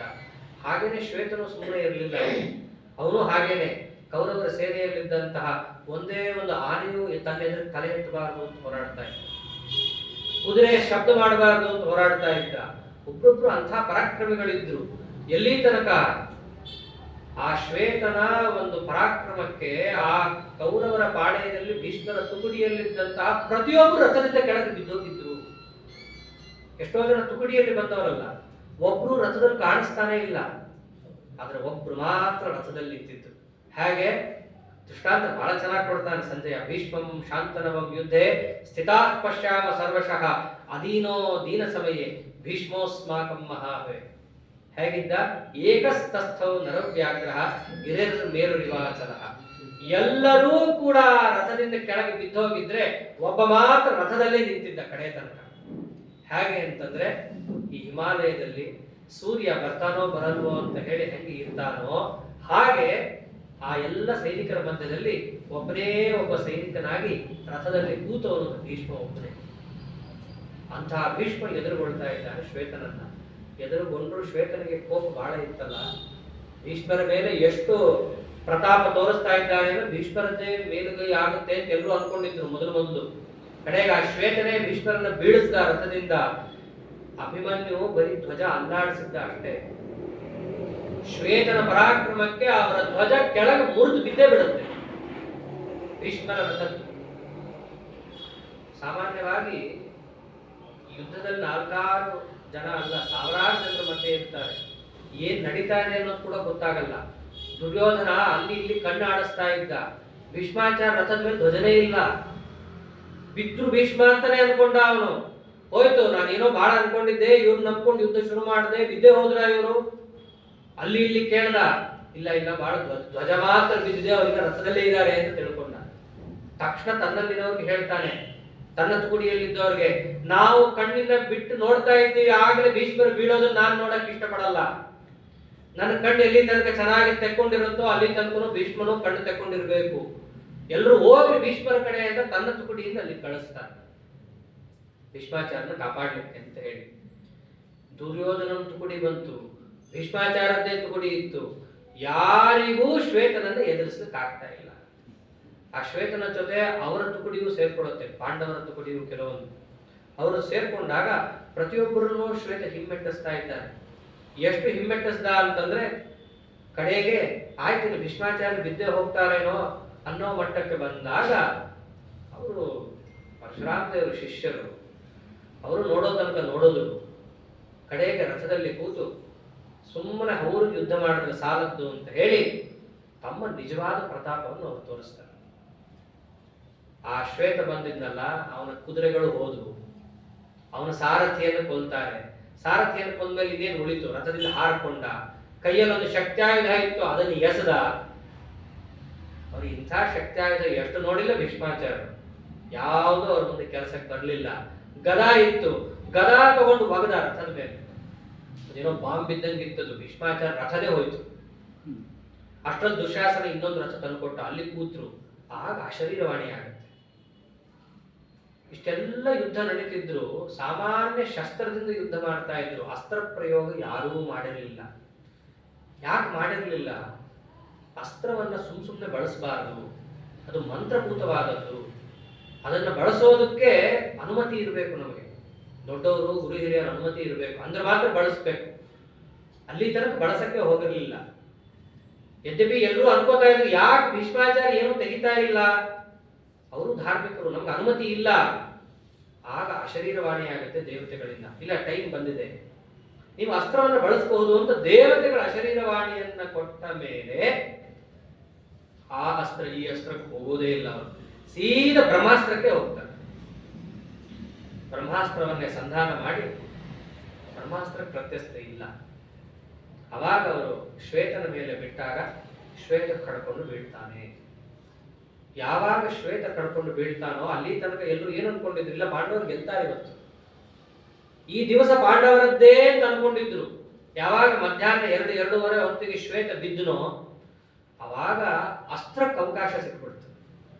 ಅಸ್ತ್ರವನ್ನು ಭೀಷ್ಮಾಚಾರ್ಯ ಪ್ರಯೋಗ ಮಾಡ್ತಾರೆ ಅಂತ ಗೊತ್ತಾಗ್ತಿರ್ಲಿಕ್ಕೇನೆ ಪಾಂಡವ ಸೇನೆಯಲ್ಲೂ ಸೈನಿಕರು ಹೆದರು ಬಿಡ್ತಾರೆ. ಅಷ್ಟರಲ್ಲಿ ಈ ಶಂಖ ಅಂತ ಇನ್ನೊಬ್ಬ ತಮ್ಮ, ಅವನು ಯುದ್ಧಕ್ಕೆ ಅಂತ ಬರ್ತಾನೆ ಭೀಷ್ಮಾಚಾರ್ಯ ಎದುರಿಗೆ. ಅಷ್ಟರಲ್ಲಿ ಎಂತಾರಲ್ಲ ಫಾರ್ಮಕ್ಕೆ ಬಂದಿದ್ರು ಅಂತ. ಹಾಗೆ ಭೀಷ್ಮಾಚಾರ್ಯ ಪೂರ್ಣ ಪ್ರತಾಪವನ್ನು ಅವ್ರು ತೋರಿಸ್ತಾ ಇದ್ದಾಗ ಆ ಶಂಕರ ರಥವನ್ನು ಕೂಡ ಭೇದಿಸಿ, ಅಷ್ಟಲ್ಲ ಅರ್ಜುನ ದೂರದಿಂದ ನೋಡ್ತಾ ಇರ್ತಾನೆ ಇವೆಲ್ಲ. ಅವನು ಹೋಗ್ತಾನೆ ಇರಲ್ಲ ಅಲ್ಲಿ. ತನ್ನ ಕಡೆ ಉತ್ತರ ಕುಮಾರ ಹೋದ, ಆಮೇಲೆ ಶ್ವೇತ ಹೋದ, ಇಬ್ರು ವಿರಾಟ್ ರಾಜನ ಮಕ್ಕಳು, ಅವರಿಬ್ರು ಹೋಗಿದ್ದು ನೋಡದ. ಕಡೆಗೆ ಶಂಕನು ಸಾಯ್ಬಾರ್ದು, ಕೃಷ್ಣ ಅಲ್ಲಿ ರಥ ತಗೊಂಡು ಹೋಗೋನು ಕಾಪಾಡೋಣ ಅಂತ ಹೇಳಿ ರಥ ಅಲ್ಲಿಂದ ತಂದು ಆ ಶಂಕರನ ತನ್ನ ರಥದಲ್ಲಿ ಹತ್ತಿಸ್ಕೋತಾನೆ. ಭೀಷ್ಮಾಚಾರ್ಯ ಒಂದು ತೋರಿಸಿದ ಪರಾಕ್ರಮ ಎಷ್ಟು ಅಂತಂದ್ರೆ ಪಾಂಡವರ ಸೈನಿಕರಿಗೆ ನಿಲ್ಲಕ್ಕಾಗ್ತಾ ಇಲ್ಲ, ವಾಪಸ್ ಓಡ್ತಾ ಇದ್ದಾರೆ. ಅಷ್ಟು ಆ ಮುದುಕ ಅಂತ ಎಲ್ಲರೂ ಅನ್ಕೊಂಡಿದ್ರು. ಅವನ ಭುಜಬಲದಿಂದ ಅವತ್ತು ಬದುಕುಳಿದಿದ್ದು ಎಷ್ಟೋ ಜನರಿದ್ರು. ಅವರ ಪರಾಕ್ರಮವನ್ನು ನೋಡಿ ಅವತ್ತು ದುರ್ಯೋಧನ ಜಯಘೋಷವನ್ನ ಮಾಡ್ತಾನೆ. ಮೊದಲು ಹೀಯಾಡಿಸಿದ್ದ, ಅವರ ಹತ್ರ ಮಾತಾಡೋದು ಬಿಟ್ಟು ದ್ರೋಣಾಚಾರ್ಯ ಹತ್ರ ಹೋಗಿ ಏನೇನೋ ಗುಸು ಮಾತಾಡಿದ್ದ. ಇವತ್ತು ಕಾಪಾಡಿದ್ಯಾರು? ಭೀಷ್ಮಾಚಾರ್ಯ. ಅವತ್ತಿನ ದಿವಸ ಹೋಗೇ ಬಿಡುತ್ತೆ, ಕೌರವರ ಪಾಲಿಗೆ ಪರಾಜಯ ಅಂತಿದ್ದನ್ನ ಪೂರ್ಣ ಟರ್ನ್ ಮಾಡಿಬಿಡ್ತಾರೆ ಕಡೆ ಹೊತ್ತಿಗೆ, ಸೂರ್ಯಾಸ್ತದ ಹೊತ್ತಿಗೆ. ಅವಾಗ ನೋಡ್ದ ಧರ್ಮರಾಜ, ಇಲ್ಲ ಸೂರ್ಯಾಸ್ತ ಆಯ್ತು, ನಮ್ಮ ಸೇನೆಯನ್ನು ಉಪಸಂಹಾರ ಮಾಡೋಣ. ನಮ್ಮ ಕಡೆ ಇಬ್ಬರು ಪ್ರಧಾನ ಸೇನಾನಿಗಳು ಸತ್ತೋದು, ಹಿಂಗಾಗಬಾರ್ದಾಗಿತ್ತು, ಮೊದಲನೇ ದಿವಸ ನಮ್ಮ ಪರಾಜಯ ಆಯ್ತು ಅಂತ ಹೇಳಿ ಧರ್ಮರಾಜ ಏನ್ ಮಾಡ್ತಾನೆ, ಸೇನೆಯನ್ನು ಉಪಸಂಹಾರ ಮಾಡ್ತಾನೆ. ದುಷ್ಟದ್ಯುಮ್ನ ಉಪಸಂಹಾರ ಮಾಡ್ತಾನೆ. ಶಿಬಿರಕ್ಕೆ ಬರ್ತಾರೆ. ಒಬ್ಬರು ಮುಖದಲ್ಲಿ ಕಳೆ ಇಲ್ಲ. ಇಬ್ಬರು ಪ್ರಧಾನ ಸೇನಾಪತಿಗಳೇ ಒಂದು ರೀತಿಯಲ್ಲಿ ಅವರು ಹೋಗಿಬಿಟ್ಟಿದ್ದಾರೆ. ಧರ್ಮರಾಜ ಅಂತೂ ಕಣ್ಣಲ್ಲಿ ನೀರು ಹಾಕೊಂಡು ಕೂತಿರ್ತಾನೆ. ಸೀದಾ ಕೃಷ್ಣನ ಎದುರಿಗೆ ಬರ್ತಾನೆ. ಕೃಷ್ಣ, ನಿನ್ನ ನಂಬ್ಕೊಂಡು ಯುದ್ಧಕ್ಕೆ ಬಂದ್ವಿ, ಮೊದಲನೇ ದಿವಸನೇ ಹೀಗೆ ಆಗೋಯ್ತು. ವನಮ್ಮಿ ಹಾಸ್ಯಾಮಿ ವಾರ್ಷ್ಣೇಯ ಶೈವಮೇ ತತ್ರ ಜೀವಿತು. ಕಾಡು ಹೋದ್ರೆ ಬದುಕಾದ್ರೂ ಬದುಕಬಹುದು, ನಾವು ಆಗ್ತಾ ಇಲ್ಲ ನನಗೆ. ನನ್ನನ್ನು ನಂಬ್ಕೊಂಡು ಇವರೆಲ್ಲ ಬಂದಿದ್ದಾರೆ, ನಿನ್ನನ್ನು ನಂಬ್ಕೊಂಡು ನಾ ಬಂದಿದ್ದೀನಿ. ಇಬ್ರು ಹೋಗ್ಬಿಟ್ರು. ಆ ಮುದುಕ ನಾ ಏನ್ ಮಾಡ್ತಾನೆ ಅಂತ ಅನ್ಕೊಂಡಿದ್ದೆ, ಅವರಿಂದಲೇ ನಾವು ಸೋತಂಗಾಯ್ತು. ಇವತ್ತು ಎಷ್ಟು ಆಯುಷ್ಯ ಇದೆಯೋ ಅಷ್ಟು ಇರ್ಲಿ, ಕಾಡಿಗೆ ಹೋಗಿ ಒಂದಿಷ್ಟು ಉಪನ್ಯಾಸ ಕೇಳಾದ್ರೂ ಸಾಧನೆ ಮಾಡಿ ಪುಣ್ಯ ಪಟ್ಕೊಳ್ಳೋಣ, ಕಾಡಿಗೆ ಹೋಗ್ಬಿಡೋಣ. ನಮ್ಗೆ ಏನ್ ಹಿತ ಅದನ್ನಾದ್ರೂ ನೀವು ಬಾಯ್ಬಿಟ್ಟು ಹೇಳು. ನಮ್ಮ ಅರ್ಜುನ ಯುದ್ಧಕ್ಕೆ ಮುಂಚೆ ಏನೇನೋ ಹೇಳ್ದ, ನೀನು ನಂಬ್ಕೊಂಡು ಹಿಂದೋದ್ರೆ ಜಯ ಬರುತ್ತೆ. ಎಲ್ಲಿ ಬಂತು ಜಯ? ಇಬ್ರು ಕಳ್ಕೊಂಡಿದೀವಿ ನಾವು, ಏನಾದ್ರು ಹೇಳು ಕೃಷ್ಣ ಅಂತಂದಿದ್ದಕ್ಕೆ ಅವಾಗ ಪರಮಾತ್ಮ ಅಂತ, ಏನ್ ಹೆದರ್ಕೋಬೇಡ, ಈಗ ಶುರುವಾಗಿದೆ, ಹೆದರ್ಕೊಳ್ಳುವಂತಹದ್ದು ಏನಾಗಿಲ್ಲ. ನೋಡಿ, ಇನ್ನ ನಮ್ಮ ಸೇನಾಪತಿ ಇದ್ದಾನೆ, ಅವನು ಚೆನ್ನಾಗಿದ್ದಾನೆ, ನಿನ್ ತಮ್ಮಂದ್ರು ಚೆನ್ನಾಗಿದ್ದಾರೆ. ಯುದ್ಧದಲ್ಲಿ ಒಬ್ರು ಹೋಗೋದು, ಒಬ್ರು ಹೇಳೋದು ಬೀಳೋದು ಇದ್ದದ್ದೇ. ಯಾರೋ ಇಬ್ರು ಹೋದ್ರು ಅಂದ ತಕ್ಷಣ ಎಲ್ಲ ಹೋಯ್ತು ಅಂತ ಅಳಬಾರ್ದು.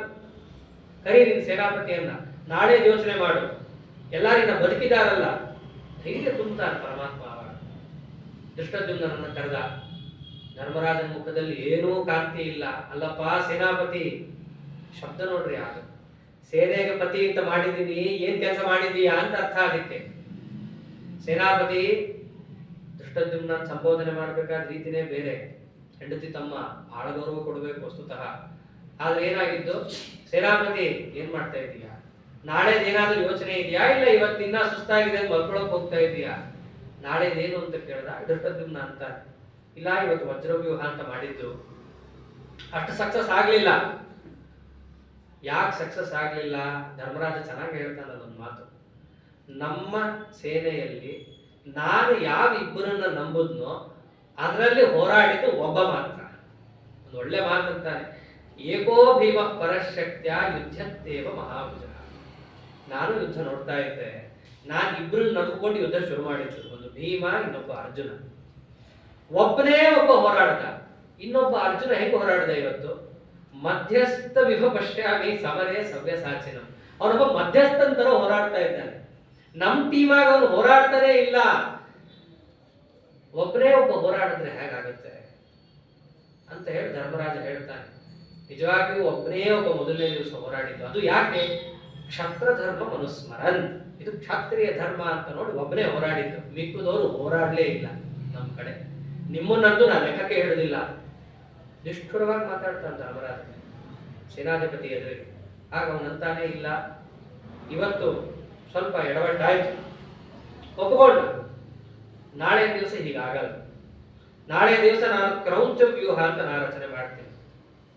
ಕ್ರೌಂಚ ವ್ಯೂಹ ಅಂತಂದ್ರೆ ಒಂದು ಪಕ್ಷಿಯ ಆಕಾರದಲ್ಲಿರೋದು. ಮುಂದೆ ಯಾರಿರ್ತಾನೋ ಅವನು ಬಲಿಷ್ಠ ಇರಬೇಕು. ನನ್ನನ್ನ ನಿನ್ನ ಸೇನಾಪತಿ ಅಂತ ಮಾಡದ್ದೀಯಾದ್ದರಿಂದ ನನ್ನ ಸಲಹೆ ತಗೊಳ್ಳೋದಾದರೆ, ಮುಂದೆ ಇವತ್ತು ಭೀಮ ಇದ್ದಂತೆ ನಾಳೆ ಅರ್ಜುನ ಇರಲಿ ಆ ವ್ಯೂಹಕ್ಕೆ.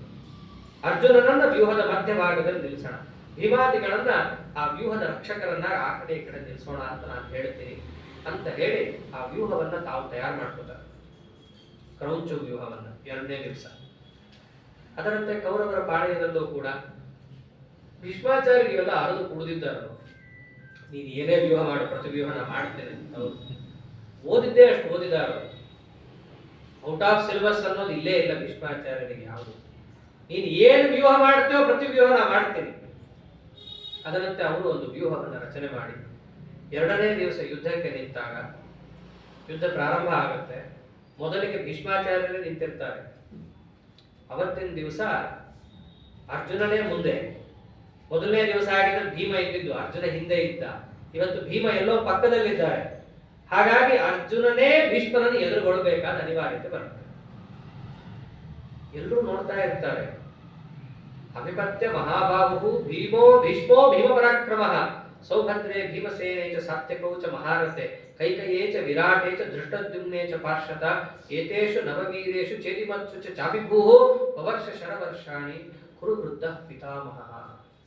ಇವನೇನೋ ಕ್ರೌಂಚ ವ್ಯೂಹ ಪಕ್ಷಿ ಅದು ಇದು ಅಂತ ಮಾಡಿರ್ತಾನೆ. ಅರ್ಜುನನಿಗೆ ಮನಸ್ಸೇ ಇಲ್ಲ. ಏನೋ ಬಾಣ ಬಿಡಬೇಕು ಬಿಡ್ತಾ ಇರ್ತಾನೆ. ಭೀಷ್ಮಾಚಾರ್ಯರು ನೋಡೋ ತನಕ ನೋಡಿದ್ರು, ಹೋಪ್ಲೆಸ್ ಇವನು ಅಂತ ಹೇಳಿ ಬೇರೆ ಕಡೆ ಹೋಗ್ಬಿಡ್ತಾರೆ. ಎಲ್ಲಿಗೆ ಹೋದ್ರು? ಸೀದಾ ವ್ಯೂಹವನ್ನೇ ಭೇದಿಸ್ಬಿಡ್ತಾರೆ.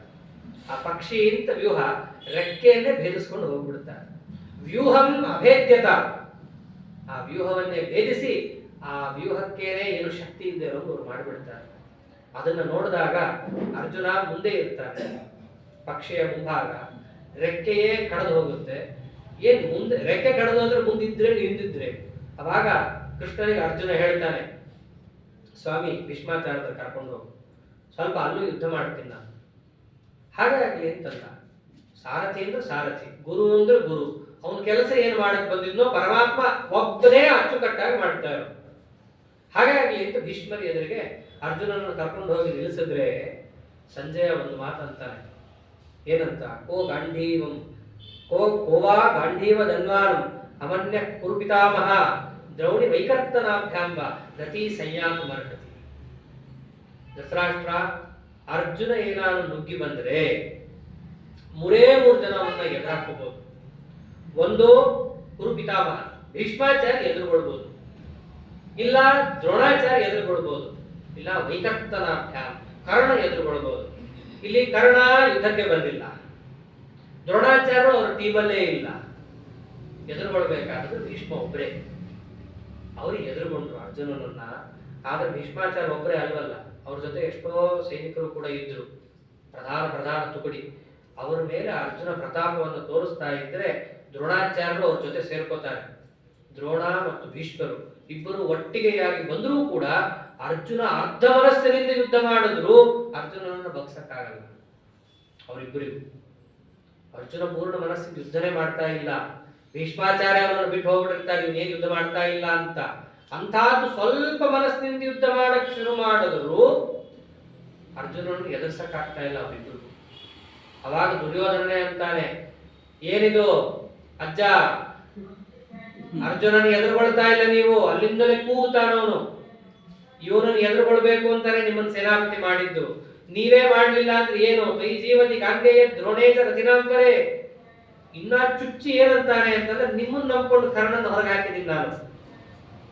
ನಿಮ್ಮನ್ನ ನಂಬ್ಕೊಂಡು ಕರ್ಣನ ಹೊರಗೆ ಹಾಕ್ದೆ, ನೀವು ಯುದ್ಧ ಮಾಡ್ತಾ ಇಲ್ಲ, ಅವನು ಯುದ್ಧ ಮಾಡ್ತಾ ಇಲ್ಲ, ನಿಮ್ಮಿಬ್ಬರು ಜಗಳದಲ್ಲಿ ನಾ ಬಲಿ ಆಗ್ತಾ ಇದ್ದೀನಿ, ಸರಿಯಾಗಿ ಯುದ್ಧ ಮಾಡ್ರಿ ಅಂತಂತಾನೆ. ಆಗ ಭೀಷ್ಮಾಚಾರ್ಯ ಒಂದೇ ಮಾತನ್ನು, ಧಿಕ್ಷಾತ್ರಂ ಧರ್ಮಮಿತ್ಯುಕ್ತ ಪ್ರಾಯಾತ್ ಪಾರ್ಥರಥಂ ಪ್ರತಿ. ನನ್ನ ಕ್ಷತ್ರಿಯ ಧರ್ಮಕ್ಕೆ ಧಿಕ್ಕಾರವಿರಲಿ, ಯಾರಿಂದ ಬಯಸ್ಕೋಬೇಕಾದ ದುರವಸ್ಥೆ ನಂದು ಅಂತ. ಯಾರಿಗೋಸ್ಕರ ಪ್ರಾಣ ಬಿಟ್ಟು ಹೋರಾಡ್ತಾ ಇದ್ದೀನೋ ನನ್ನ ಮಹತ್ವನೇ ಅವನಿಗೆ ಗೊತ್ತಾಗ್ತಾ ಇಲ್ಲ. ನಾ ಮುದುಕ, ನನಗೆ ಹೇಳ್ತಾ ಇದ್ದಾನೆ ತಾನು ಹೋರಾಡಬೇಕು ಬಂದು ಶಕ್ತಿ ಇದ್ರೆ, ನನಗೆ ಅಲ್ಲೆಲ್ಲಿಂದೋ ಕೂಗ್ತಾನೆ ನಿನಗೋಸ್ಕರ ಅದು ಮಾಡದೆ ಇದು ಮಾಡದೆ ಹೋಗಿ ಯುದ್ಧ ಮಾಡು ಅಂತ. ಅದನ್ನ ನಾ ಕೇಳಿಸ್ಕೋಬೇಕು. ನಂದೆಂತ ಕರ್ಮ, ನನ್ನ ಕ್ಷತ್ರಿಯ ಧರ್ಮಕ್ಕೆ ಧಿಕ್ಕಾರ ಅಂತಂದ್ರು, ಮನಸ್ಸಿನಲ್ಲೇ ಬೈಕೊಂಡ್ರು. ಆಗ್ಲಿ, ನನ್ನ ಧರ್ಮ ಇದೆ ಯುದ್ಧ ಮಾಡೋದು ಅಂತ ಹೇಳಿ ಅರ್ಜುನನ ಜೊತೆ ಯುದ್ಧಕ್ಕೆ ಹೋಗ್ತಾ ಇದ್ದಾರೆ. ಕಡೆಗೆ ಎಷ್ಟೇ ಯುದ್ಧ ಮಾಡಿದ್ರು ಕೂಡ ಅಲ್ಲ, ಅರ್ಜುನನನ್ನ ಹಿಡಿಯಕ್ಕಾಗ್ತಾ ಇಲ್ಲ ಅವ್ರಿಗೆ. ಅವನು ಅರ್ಧ ಮನಸ್ಸು, ಯುದ್ಧ ಮಾಡಬೇಕು ಅಂತಲೇ ಮಾಡ್ತಾ ಇಲ್ಲ. ಅಷ್ಟು ಯುದ್ಧ ಮಾಡಿದ್ರು ಭೀಷ್ಮಾಚಾರ್ಯ ಏನು ಮಾಡಕ್ ಆಗ್ತಾ ಇಲ್ಲ. ಹೀಗೆ ಇವರಿಬ್ಬರು ಒಂದ್ ಕಡೆ ಯುದ್ಧ ನಡೀತಾ ಇತ್ತು. ಅಷ್ಟರಲ್ಲಿ ಪಕ್ಕದಲ್ಲಿ ದ್ರೋಣಾಚಾರ್ಯರು ಇದ್ರಲ್ಲ, ಅವರು ಇವ್ರ ಜೊತೆ ಸೇರ್ಕೊಂಡ್ಬಿಟ್ರೆ ಅರ್ಜುನನಿಗೆ ಸಮಸ್ಯೆ ಆಗತ್ತೆ ಅಂತ ಹೇಳಿ ಧೃಷ್ಟದ್ಯುಮ್ನ ಎದುರುಗೊಳ್ತಾನೆ. ಅವನ್ನ ಡಿವೈಡ್ ಮಾಡ್ತಾರೆ ಅವರಿಬ್ರನ್ನು ಕೂಡ. ಧೃಷ್ಟದ್ಯುಮ್ನ ದ್ರೋಣಾಚಾರ್ಯರು ಮೊದಲಿಂದಲೂ ಬದ್ಧ ವೈರ. ಅವನೊಂದು ಬಾಯಿ ಬಿಟ್ಟೇ ಹೇಳ್ತಾನೆ, ನನಗೆ ವರ ಇದೆ, ನಿಮ್ಮನ್ನು ಕೊಲ್ಲಕ್ಕೆ ನಾನು ಹುಟ್ಟಿದವನು, ನನ್ನನ್ನು ಎದುರುಗೊಳ್ರಿ. ನಿಮ್ ಶಿಷ್ಯನ ಮೇಲೆ ಯಾಕೆ ಹೋಗ್ತೀರಾ? ಶಬ್ದ ನೋಡ್ರಿ, ನಿಮ್ ಶಿಷ್ಯನ ಮೇಲೆ ಯಾಕೆ ಹೋಗ್ತೀರಾ? ನನ್ನ ಹತ್ರ ಬಂದ್ರಿ. ಅವನು ನಿಮ್ಗಿಂತ ಸಣ್ಣವನು, ಅವನ ಮೇಲೆ ಹೋದ್ರೆ ನಿಮ್ಗೇನು ಸಿಗತ್ತೆ? ನನ್ನ ಮೇಲೆ ಬರ್ಬೇಕು ನೀವು. ಸಂಜಯ ಇದನ್ನ ಹೇಳ್ಬೇಕಾದ್ರೆ ಎಷ್ಟೊಂದಂತ ಯುದ್ಧದಲ್ಲಿ ಏನು ಬಹಳ ಹೌರು ಉಪನ್ಯಾಸದಲ್ಲಿ ಮಾತಾಡ್ದಂಗೆ ಮಾತಾಡಲ್ಲ. ಅಲ್ಲಿ ಎಂತೆಂಥ ಶಬ್ದಗಳು ಬರ್ತಾವೆ. ಏಕವಚನ ಬರುತ್ತೆ, ದ್ವಿವಚನ ಬರುತ್ತೆ, ಅರ್ಧವಚನ ಬರುತ್ತೆ, ಎಲ್ಲಾ ವಚನಗಳು ಅಲ್ಲಿ ಬರ್ತವೆ. ಯಾಕೆಂದ್ರೆ ಹಂಗೆ ಬಡದು ಎಬ್ಬಿಸಿ ಅವರನ್ನ ಯುದ್ಧ ಕರೆದು ಅವ್ರನ್ನ ಸೋಲಿಸಿ ಕಳಿಸೋದು, ಇಲ್ಲ ಸಾಯಿಸಿ ಕಳಿಸೋದು ಅಂತ.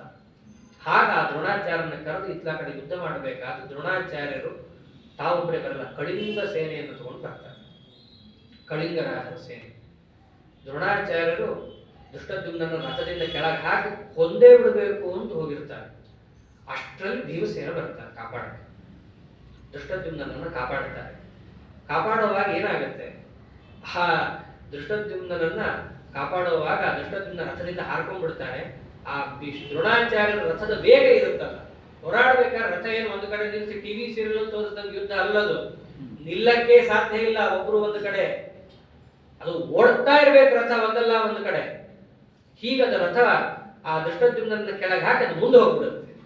ಮುಂದೆ ಹೋದವರು ಹಿಂದೆ ಬರೋ ಹಾಗಿಲ್ಲ. ಇದೊಂದು ಯುದ್ಧದಲ್ಲಿ ಹಿಂದೆ ಬರಕ್ಕೂ ಆಗಲ್ಲ. ಅದೇನು ರಿವರ್ಸ್ ಗೇರ್ ಹಾಕೊಂಡ್ ಬರ್ಲಿಕ್ಕೆ ಕಾರ ರಥ, ಹಂಗ ಬರಕ್ಕೂ ಆಗೋದಿಲ್ಲ. ಆ ದ್ರೋಣಾಚಾರ್ಯರು ಮುಂದೆ ಹೊರಟೋಗ್ತಾರೆ. ಮುಂದೆ ಹೊರಟಾಗ ಎದುರಿಗೆ ಸಿಗೋದು ಕಳಿಂಗ ಸೇನೆ. ಭೀಮಸೇನನ ಎದುರಿಗೆ ಕಳಿಂಗ ಸೇನೆ ಸಿಗತ್ತೆ. ಧೃಷ್ಟದ್ಯುಮ್ನ ಬೇರೆ ರಥ ತಗೊಂಡು ಹೋದಾಗ ಎದುರುಗಡೆ ಕಳಿಂಗನ 10,000 ಆನೆಗಳು, ಭೀಮಸೇನ ಒಬ್ಬನೇ. ಅವಾಗ ನೋಡ್ಬೇಕು ಭೀಮಸೇನನ ಪ್ರತಾಪ ಏನು ತೋರಿಸ್ತಾರ. ಭೀಮಸೇನನ ಪ್ರತಾಪವನ್ನ ಸಂಜಯ ವರ್ಣನೆ ಮಾಡ್ತಾನೆ. ಭೀಮಸೇನ ಕಳಿಂಗಾನಾಂ ಆರ್ಛತ್ ಭಾರತ ವಾಹಿನಿ, ಸಂಪೂರ್ಣ ಕಳಿಂಗನ ಸೇನೆಯನ್ನು ತುಳಿದು ಹಾಕಿಬಿಟ್ಟಿದ್ದಾರೆ ಭೀಮಸೇನ. ಅವನು ಹೆಂಗೆ ಯುದ್ಧ ಮಾಡ್ದ ಅಂತ ಒಂದು ಛಾಪ್ ಕೊಡ್ತಾನೆ. ಹೆಂಗೆ ಅಂತಂದ್ರೆ, ಒಂದು ಆನೆಯನ್ನು ಹತ್ತಾ ಇದ್ರು, ಹತ್ತಬೇಕಾದ್ರೆ ಹತ್ತೋವಾಗಲೇ ಆ ದಂತವನ್ನು ಮುರಿದು ಅವನ ತಲೆ ಮೇಲೆ ಕೂತು ಅದನ್ನು ಕುಟ್ಟಿ ಇನ್ನೊಂದು ಆನೆ ಮೇಲೆ ಹಾಕ್ತಾ ಇದ್ರು. ಭೀಮಸೇನನ ಬಲ ಅಂದ್ರೆ ಏನದು? ಆ ಬಲಕ್ಕೆ ಇದೇ ಇಲ್ಲ, ಮಿತಿನೇ ಇಲ್ಲ. ಭಟ್ಟ ದರ್ಶನ ಮಿಥಮೇವ ನಿಹಿತಂ ದೇವಸ್ಯ ಭರ್ಗೋ ಮಹತ್.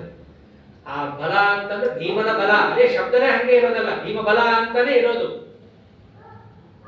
ಎಲ್ಲಾ ಗದ ಗಿದ ಒಗದೇ ಬಿಟ್ರು, ಖಡ್ಗ ಬಿಸಾಕಿದ್ರು, ಶಸ್ತ್ರಗಳನ್ನು ಮುಟ್ಲೇ ಇಲ್ಲ. ಯಾರಿಗೆ ಬೇಕಾಗಲ್ಲ? ಯಾರಿಗೆ ತೋಳು ಬಲ ಇಲ್ಲ, ಅವರು ಇನ್ನೊಂದನ್ನು ಹಿಡ್ಕೊಂಡು ಮತ್ತೊಂದನ್ನು ಹಿಡ್ಕೊಂಡು ಇನ್ನೊಬ್ಬರ ಮೇಲೆ ಹೋಗ್ಬೇಕು. ಯಾರಿಗೆ ಸ್ವಯಂ ತನ್ನ ಭುಜದಲ್ಲೇ ಬಲ ಇದೆಯೋ ಅವನು ಇನ್ನೊಂದನ್ನು ಯಾಕೆ ಹಿಡಿಬೇಕು? ಅದನ್ನೆಲ್ಲ ಬಿಸಾಕಿ ಬಿಟ್ರು. ಸೀದಾ ತಾವು ತಮ್ಮ ಭುಜಬಲದಿಂದ ಅಲ್ಲಿ ಹೋರಾಡ್ತಾ ಇದ್ರೆ ಒಂದು ಆನೆ ಮೇಲೆ ಕಾಲಿಟ್ಕೊಂಡು ಅದನ್ನು ಗುದ್ದಿ ಆನೆಯನ್ನ ಸಾಯಿಸ್ಕೊಂಡು ಹೋಗ್ತಾ ಇದ್ದಾರೆ. ಎಷ್ಟು ಆನೆ ಬಂದರೂ ಅವ್ರನ್ನ ತಡೆಯಕ್ಕೆ ಆಗ್ತಾ ಇಲ್ಲ. ಕಳಿಂಗರಾಜನ ಮಗ ಸ್ವಯಂ ತಾನೇ ಬರ್ತಾನೋ ಶಕ್ರದೇವ ಅಂತ, ಅವ್ರ ಮೇಲೆ ಎಷ್ಟೊಂದು ಆನೆಯನ್ನ ಹತ್ಸಕ್ ಹೋದ್ರೆ ಆನೆಯನ್ನ ತುಳಿದು ಆನೆಯನ್ನ ಕೊಂದು ಹೋಗ್ತಾ ಇದ್ರೆ ಮನುಷ್ಯ ಶರೀರವನ್ನು ದಾಟಿಕೊಂಡು ಬರೋದೇ ಕಷ್ಟ. ಅಂತಹದ್ದು ಸಾವಿರಾರು ಆನೆಗಳನ್ನ ಕೊಂದು ಭೀಷ್ಮಾಚಾರ್ಯ ಹೋಗ್ತಾ ಇದ್ದಾರೆ. ರಕ್ತದ ಮಡುವಲ್ಲ, ರಕ್ತದ ಸಮುದ್ರನೇ ಆಗೋಗಿತ್ತಲ್ಲಿ. ಆನೆಗಳನ್ನ ಕೊಂದು ಅದರ ಮಧ್ಯೆ ಇವರು ಹೋಗ್ತಾ ಇದ್ರೆ ಕೆಂಪು ಕಾಣಿಸ್ತಾ ಇದ್ದಾರೆ ಭೀಮಸೇನ. ರಕ್ತ ಎಲ್ಲ ಹತ್ಕೊಂಡ್ಬಿಟ್ಟಿದೆ ಮೈಗೆ. ಅಷ್ಟು ಏನು ಮಾಡಕ್ಕಾಗಲ್ಲ, ಯುದ್ಧ ಅದು. ಯಾರಿನ ಒಂದು ಪನ್ನೀರು ಸೆಂಟು ಗಿಂಟು ಹಾಕಕ್ಕಾಗಲ್ಲ ಅಲ್ಲಿ, ಎಲ್ಲ ಮೈಗೆ ಹತ್ತೋದೆ. ಇಷ್ಟು ಇಲ್ಲಿ ಯುದ್ಧವನ್ನು ಮಾಡ್ತಾ ಇದ್ದಾಗ ಮುಂದೆ ಹೋಗ್ತಾ ಇದ್ದಾರೆ. ಕಳಿಂಗ ರಾಜನೇ ಎದುರು ಬರ್ತಾನೆ, ಅವನನ್ನು ಸಂಹಾರ ಮಾಡ್ತಾರೆ. ಸಂಪೂರ್ಣ ಕಳಿಂಗನ ಸೇನೆಯನ್ನ ಕೇತುಮಾನ್ ಮುಂತಾದ ಅವನ ಮಕ್ಕಳು ಎಲ್ಲರನ್ನೂ ಬಡಿತಾರೆ. ಅನಾಮತ್ತಾಗಿ ಭೀಮಸೇನ ದೇವರು ಒಂದು ಗರ್ಜನೆಯನ್ನು ಮಾಡಿದ್ರೆ ಸಾಕು, ಆ ಗರ್ಜನೆಗೆ ಆನೆ ಗೀಡು ಬಿಟ್ಟು ನಿಲ್ಲಿಕ್ಕಾಗದೆ ಅವರು ಹಿಂದೆ ಓಡ್ಲಿಕ್ಕೆ ಶುರು ಮಾಡ್ತಾರೆ. ಇದೊಂದು ಆನೆಯನ್ನು ಈಗಲೂ ನೋಡ್ಬೋದು. ತುಂಬಾ ಪಟಾಕಿ ಗಿಟಾಕಿ ಹೊಡೆದಿ ಆನೆ ಪಕ್ಕ ನಿಲ್ಲೋದೇ ಇಲ್ಲ. ಇವ ಆನೆಗಳೇ ಹೀಗೆ, ಇನ್ನ ಆಗಿನ ಕಾಲದ ಆನೆಗಳು. ಅದು ಭೀಮಸೇನ ದೇವರು ಕೂಗಿದ್ದು, ಸರಪಟಾಕಿಗೆ ಆನೆ ನಿಲ್ಲಲ್ಲ. ಇನ್ನ ಭೀಮನ ಘೋಷಕ್ಕೆ ಎಲ್ಲ ಆನೆಗಳು ತಮ್ಮ ಮೇಲೆ ತಾವೇ ಹೋಗ್ತಾ ಇದ್ದಾರೆ. ಆನೆ ನುಗ್ಗಿ ಬಂದ ಕೌರವರ ಸೇನೆ ಮೇಲೆ ಆನೆ ನುಗ್ಗಿ ಬಂತು, ಒಬ್ಬರ ಮೇಲೆ ಒಬ್ಬರು ಬಿದ್ದರು, ಅಲ್ಲೆಲ್ಲಾ ಪುಡಿ ಪುಡಿ ಆಗೋಯ್ತು. ಸಂಪೂರ್ಣ ಕಳಿಂಗ ಸೇನೆನೇ ಪೂರ್ಣ ನವಾವಶೇಷ ಆಗೋಗಿದೆ. ಆನೆಗೆ ಆನೆ ಎಲ್ಲರೂ ಬಿದ್ದೋಗಿದೆ. ಇಷ್ಟು ಯಾವಾಗ ಕಳಿಂಗನ ಸೇನೆಯೇ ಪೂರ್ಣ ಆಯ್ತೋ ಮತ್ತಲ್ಲಿ ಕಾಪಾಡಕ್ಕೆ ಭೀಷ್ಮಾಚಾರ್ಯ ಬರ್ಬೇಕಾಗ್ತದೆ.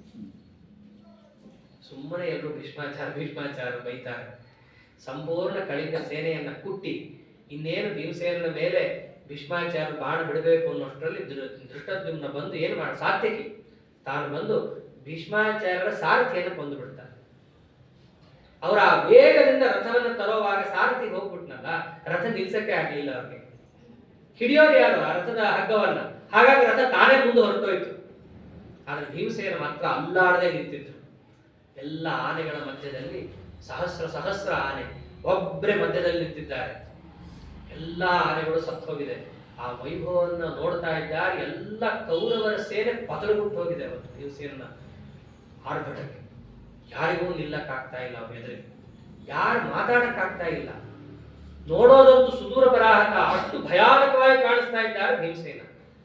ಇಷ್ಟು ಭೀಮಸೇನನ್ನು ನೋಡಿ ದೂರದಿಂದ ಅರ್ಜುನನಿಗೆ ಬಹಳ ಖುಷಿ ಆಗ್ತಾ ಇತ್ತು. ನಮ್ಮ ಅಣ್ಣ ಹೇಗೆ ಯುದ್ಧ ಮಾಡ್ತಾ ಇದ್ದಾನೆ ಅಂತ. ಯಾಕೆಂದ್ರೆ ಮೊದಲನೇ ದಿವಸದಿಂದ ಒಬ್ಬರೇ ಯುದ್ಧ ಮಾಡ್ತಾ ಇದ್ದಿದ್ದು, ಪೂರ್ಣ ಮನಸ್ಸಿಗೆ. ಆ ಕಳಿಂಗ ಸೇನೆಯನ್ನ ಪೂರ್ಣ ನವಾವಶೇಷವನ್ನು ಮಾಡಿದಾಗ ಮಧ್ಯಾಹ್ನ ಆಲ್ಮೋಸ್ಟ್ ಮುಗಿದಿತ್ತು. ಅಷ್ಟೊತ್ತಿಗೆ ಎರಡನೇ ದಿವಸ ಅವಾಗ ಅರ್ಜುನ ಭೀಷ್ಮಾಚಾರ್ಯನಿಗೆ ಎದುರುಗೊಳ್ತಾನೆ. ಪುನಃ ಎದುರುಗೊಂಡಾಗ ಭೀಷ್ಮಾಚಾರ್ಯ ಏನ್ ಮಾಡ್ತಾರಲ್ಲಿ, ಪರಮಾತ್ಮನಿಗೂ ಬಾಣ ಬಿಡ್ತಾರೆ. ಎರಡು ಸಾಮಾನ್ಯವಾಗಿ ಬಾಣ ಬಿಡುವಾಗ ಅಂತಿಂತವರಾಗಿದ್ರೆ ಗುರಿ ತಪ್ಪೋದು ಅಂತ ಇರುತ್ತೆ. ಭೀಷ್ಮಾಚಾರ್ಯ ಅಂತವ್ರು ಗುರಿ ತಪ್ಪೋದು ಇಲ್ಲೇ ಇಲ್ಲ. ಹೊಡೆದ್ರೆ ಹೊಡಿಬೇಕು ಅಂತಲೇ ಹೊಡೆದಿರ್ತಾರೆ. ಇಲ್ಲಿ ಹೊಡಿಬೇಕು ಅಲ್ಲೇ ಹೊಡೆದಿರ್ತಾರೆ. ಆದ್ರೆ ಬಾಣ ಬಿಡುವಾಗ ಅರ್ಜುನನಿಗೆ ಅಷ್ಟೇ ಬಾಣ ಬಿಡದೆ ಯಾರಿಗೆ ಬಾಣ ಬಿಡುತ್ತಾರೆ, 3 ಬಾಣ ಪರಮಾತ್ಮನಿಗೂ ಹೊಡೆದು ಬಿಡ್ತಾರೆ. ಗೊತ್ತು ಯಾರಿಗೆ ಬಾಣ ಬಿಡಬೇಕು, ಗೊತ್ತು ಯಾರಿಗೆ ಬಾಣ ಬಿಡಬಾರ್ದು ಗೊತ್ತು, ಎಲ್ಲ ಗೊತ್ತಿದ್ದು ಹೊಡಿತಾರೆ. ಇದೇ ಮಾತನ್ನ ಕಡೆ ಭೀಷ್ಮಾಚಾರ್ಯ ಅಂತಾರೆ ಶರಶೈಯಲ್ಲಿ ಮಲ್ಕೊಂಡಾಗ, ಸ್ವಾಮಿ ನಿನಗೆ ಏನು ಅರ್ಪಣೆ ಮಾಡಿದ್ರು ನೀ ಅನಂತ ಮಡಿ ಮಾಡಿ ನನಗೆ ಕೊಡ್ತೀಯ ಅಂತ ಕೇಳ್ತಿದ್ದೆ, ನೀನ್ ಹಾಗೆ ಮಾಡಿದೆ. 3 ಬಾಣ ಬಿಟ್ಟೆ, ನನಗೆ ಎದೆ ತುಂಬ ನೀ ಬಾಣನೇ ಕೊಟ್ಟಿದ್ದೀನಿ ಅಂತ ಪರಮಾತ್ಮನಿಗೂ ಬಾಣ. ಆವಾಗ ಪರಮಾತ್ಮನ ಮೈಯಲ್ಲೂ ಕೂಡ ಅವ್ನು ಕಿತ್ಕೊಂಡಂತೆ ಕುದುರೆ ಹೊಡಿತಾ ಹೊಡಿತಾ ಒಂದೊಂದು ಬಾಣ ಕಿತ್ತಿ ಕಿತ್ತಿ ಕೆಳಗೆಸ್ದ ಅಂತ. ಭೀಷ್ಮಾಚಾರ್ಯ ಒಂಚೂರು ಸಿಟ್ಟೆ ಮಾಡ್ಕೊಳ್ಳೋದು ಪರಮಾತ್ಮ. ಹೀಗೆ ಅವೆಲ್ಲ ಮಾಡಿದಾಗ ಅರ್ಜುನಿಗೆ ಅವಾಗ ಒಂದು ಸ್ವಲ್ಪ ಕೋಪ ಬರುತ್ತೆ. ಯಾಕೆ ಇವೆಲ್ಲ ಮಾಡಿಸ್ದ ದೇವರು, ಈಗಲಾದ್ರೂ ಎದ್ದೇಳ್ತಾನೇನೋ ನಮ್ಮ ಅರ್ಜುನ ಅಂತ ನೋಡಕ್ಕೆ. ಅಲ್ಲಿ ತನಕ ಏನೂ ಮಾಡ್ತಾ ಇಲ್ಲ, ಈಗಲಾದ್ರೂ ನನಗೆ ಹೊಡೆದಿದನೋ ಎದ್ದೇಳೋ, ಈಗಲಾದ್ರೂ ಬರ್ತೆ ಹಾಗೆಯೇ ಇದ್ದ ಅರ್ಜುನ. ಅರ್ಧ ಮನಸ್ಸಲ್ಲೇ ಹೋರಾಡ್ತಾ ಇದ್ದಾನೆ. ಅರ್ಧ ಮನಸ್ಸಿನಲ್ಲೇ ಹೋರಾಡೋದು ಭೀಷ್ಮಾಚಾರ್ಯಗೆ ಅರ್ಜುನನ್ನು ಮುಟ್ಟಕ್ಕಾಗ್ತಾ ಇಲ್ಲ. ಅರ್ಜುನ ಅಷ್ಟರಲ್ಲೇನೆ ಹೇಗಿದ್ದ, ನಾಸೀತ್ ತತ್ರ ಪುಮಾನ್ ಕಶ್ಚಿತ್ ಸೈನ್ಯಸ್ಯ ತವ ಭಾರತ ಯೋರ್ಜುನಂ ಸಮನೇಶ್ವರಂ ಪ್ರತ್ಯುತ್ಯಾಯ ಕಥಂಚನ. ಅವತ್ತಿನ ದಿವಸ ಅರ್ಜುನ ಅರ್ಧ ಮನಸ್ಸಿನಿಂದ ಯುದ್ಧ ಮಾಡಿದ್ರು ಎದುರಿಗೆ ನಿಲ್ಲೋರು ಯಾರಿರಲಿಲ್ಲ. ಸಂಪೂರ್ಣವಾಗಿ ಆ ಕೌರವರ ಸೇನೆ ಭೀಷ್ಮಾಚಾರ್ಯ ದ್ರೋಣಾಚಾರ್ಯ ಯಾರೇ ಬಂದರೂ ಕೂಡ ಅವ್ರನ್ನೆಲ್ಲರನ್ನೂ ಹಿಮ್ಮೆಟ್ಟಿಸ್ತಾ ಇದ್ದಾನೆ. ಸಂಜೆ ಆಗೋಗಿದೆ, ಕಳಿಂಗ ಸೇನೆಯನ್ನು ಕಳ್ಕೊಂಡಿದ್ದಾಗಿದೆ. ದುರ್ಯೋಧನ ಅಂತೂ ಪೂರ್ಣ ಆಳ್ತಾ ಇದ್ದಾನೆ ಎಲ್ಲೋ ದೂರ ಕೂತ್ಕೊಂಡು. ಇವರನ್ನು ನಮ್ಮದೇ ಹಾಡಾದೆ, ಕಳಿಂಗ ರಾಜ ನನ್ನನ್ನು ನಂಬ್ಕೊಂಡು ಆನೆ ತಂದಿದ್ದ. ಇನ್ ಜಂಬೂ ಸವಾರಿ ಮಾಡಕ ತಂದಿದ್ದು, ಯುದ್ಧಕ್ಕೆ ಬಂದಿದ್ದು, ಸಾಯಕ್ಕೆ ಬಂದಿರುತ್ತೆ, ಸತ್ತ ಸಾಯ್ತಾರೆ. ಆದ್ರೆ ಹಂಗಲ್ಲ, ಅಳೋರಿಗೆ ಕಾರಣ ಬೇಕಾಗಿಲ್ಲ. ಮೊದಲನೇದು, ಅಳೋರು ಕಾರಣ ಸೃಷ್ಟಿ ಮಾಡ್ಕೊಂಡು ಅಳ್ತಾರೆ. ಹಾಗೆ ಅವನಿಗೆ ಮೊದಲಿಂದೂ ಒಳಗಿಂದ ಕುದಿತಾ ಇದ್ದ, ಏನೋ ಒಂದು ಸಿಕ್ತು, ಅದನ್ನ ಹಿಡ್ಕೊಂಡಿದ್ದ. ಭೀಷ್ಮಾಚಾರ್ಯ ನಿಮ್ ನಂಬ್ಕೊಂಡು ನಾವೇನು ಸಾಧಿಸ್ತಿಲ್ಲ, ಸೂರ್ಯಾಸ್ತ ಆಗ್ತಾ ಇದೆ, ಅರ್ಜುನ ಮೇಲ್ ಬರ್ತಾ ಇದ್ದ, ನಿಮ್ಗೇನು ಮಾಡಕ್ ಆಗ್ತಾ ಇಲ್ಲ, ನಮ್ಮ ಇಡೀ ಸೇನೆ ಹೋಯ್ತು, ಏನ್ ಮಾಡ್ಬೇಕು ಇವಾಗ? ಏನ್ ಮಾಡೋದಿದೆ? ಸೂರ್ಯಾಸ್ತ ಆಯ್ತು, ಸೇನೆ ವಾಪಸ್ ಕರ್ಕೊ ಅಂತ ಅಷ್ಟೇ. ಅವಕಿರ ಸೇನೆಯನ್ನ ವಾಪಸ್ ಕರ್ಕೊಳ್ಳೋಣ. ಈಗ ಎರಡನೇ ದಿವಸ ನಮ್ದಲ್ಲ, ನಾವು ಸೋತಿದ್ದೀವಿ. ಭೀಷ್ಮಾಚಾರ್ಯ ಒಪ್ಕೊಂಡ್ಬಿಡ್ತಾರೆ.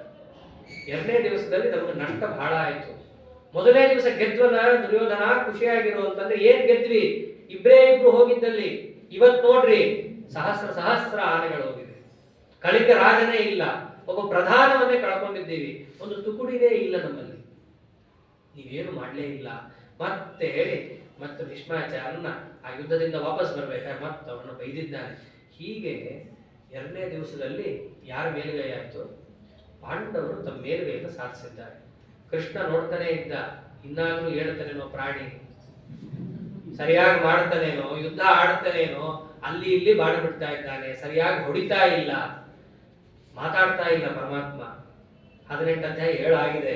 ಹಗಲೆಲ್ಲ ಉಪದೇಶ ಮಾಡ್ಲಿಕ್ಕೆ ಆಗಲ್ಲ, ಹೋರಾಡ್ತಾ ಇದ್ದಾನೆ. ಅಟ್ಲೀಸ್ಟ್ ಹೋರಾಡ್ಲಿ, ಏನೂ ಮಾಡಲ್ಲ ಅಂತ ಕೂಡೋದಕ್ಕಿಂತ ಏನೋ ಒಂಚೂರು ಬಾಣನಾದ್ರು ಬಿಡ್ತಾ ಇದ್ದಾನೆ, ಬಿಡ್ಲಿ ಎಂದು ಪರಮಾತ್ಮ ಬಿಟ್ಟಿರ್ತಾನೆ.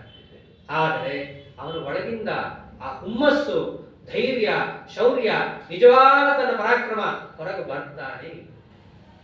ಅದು ಬರಬೇಕು ಅಂತ ಹೇಳಿ ಪರಮಾತ್ಮ ನೋಡ್ತಾ ಇದ್ದ, ಮಾತಾಡ್ತಾ ಇಲ್ಲ. ಎರಡನೇ ದಿವಸ ಅಸ್ತ ಆಯಿತು.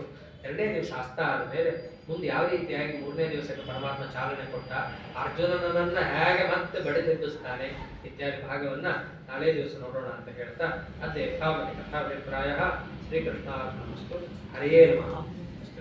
ಪರಿಪಾಲನೆ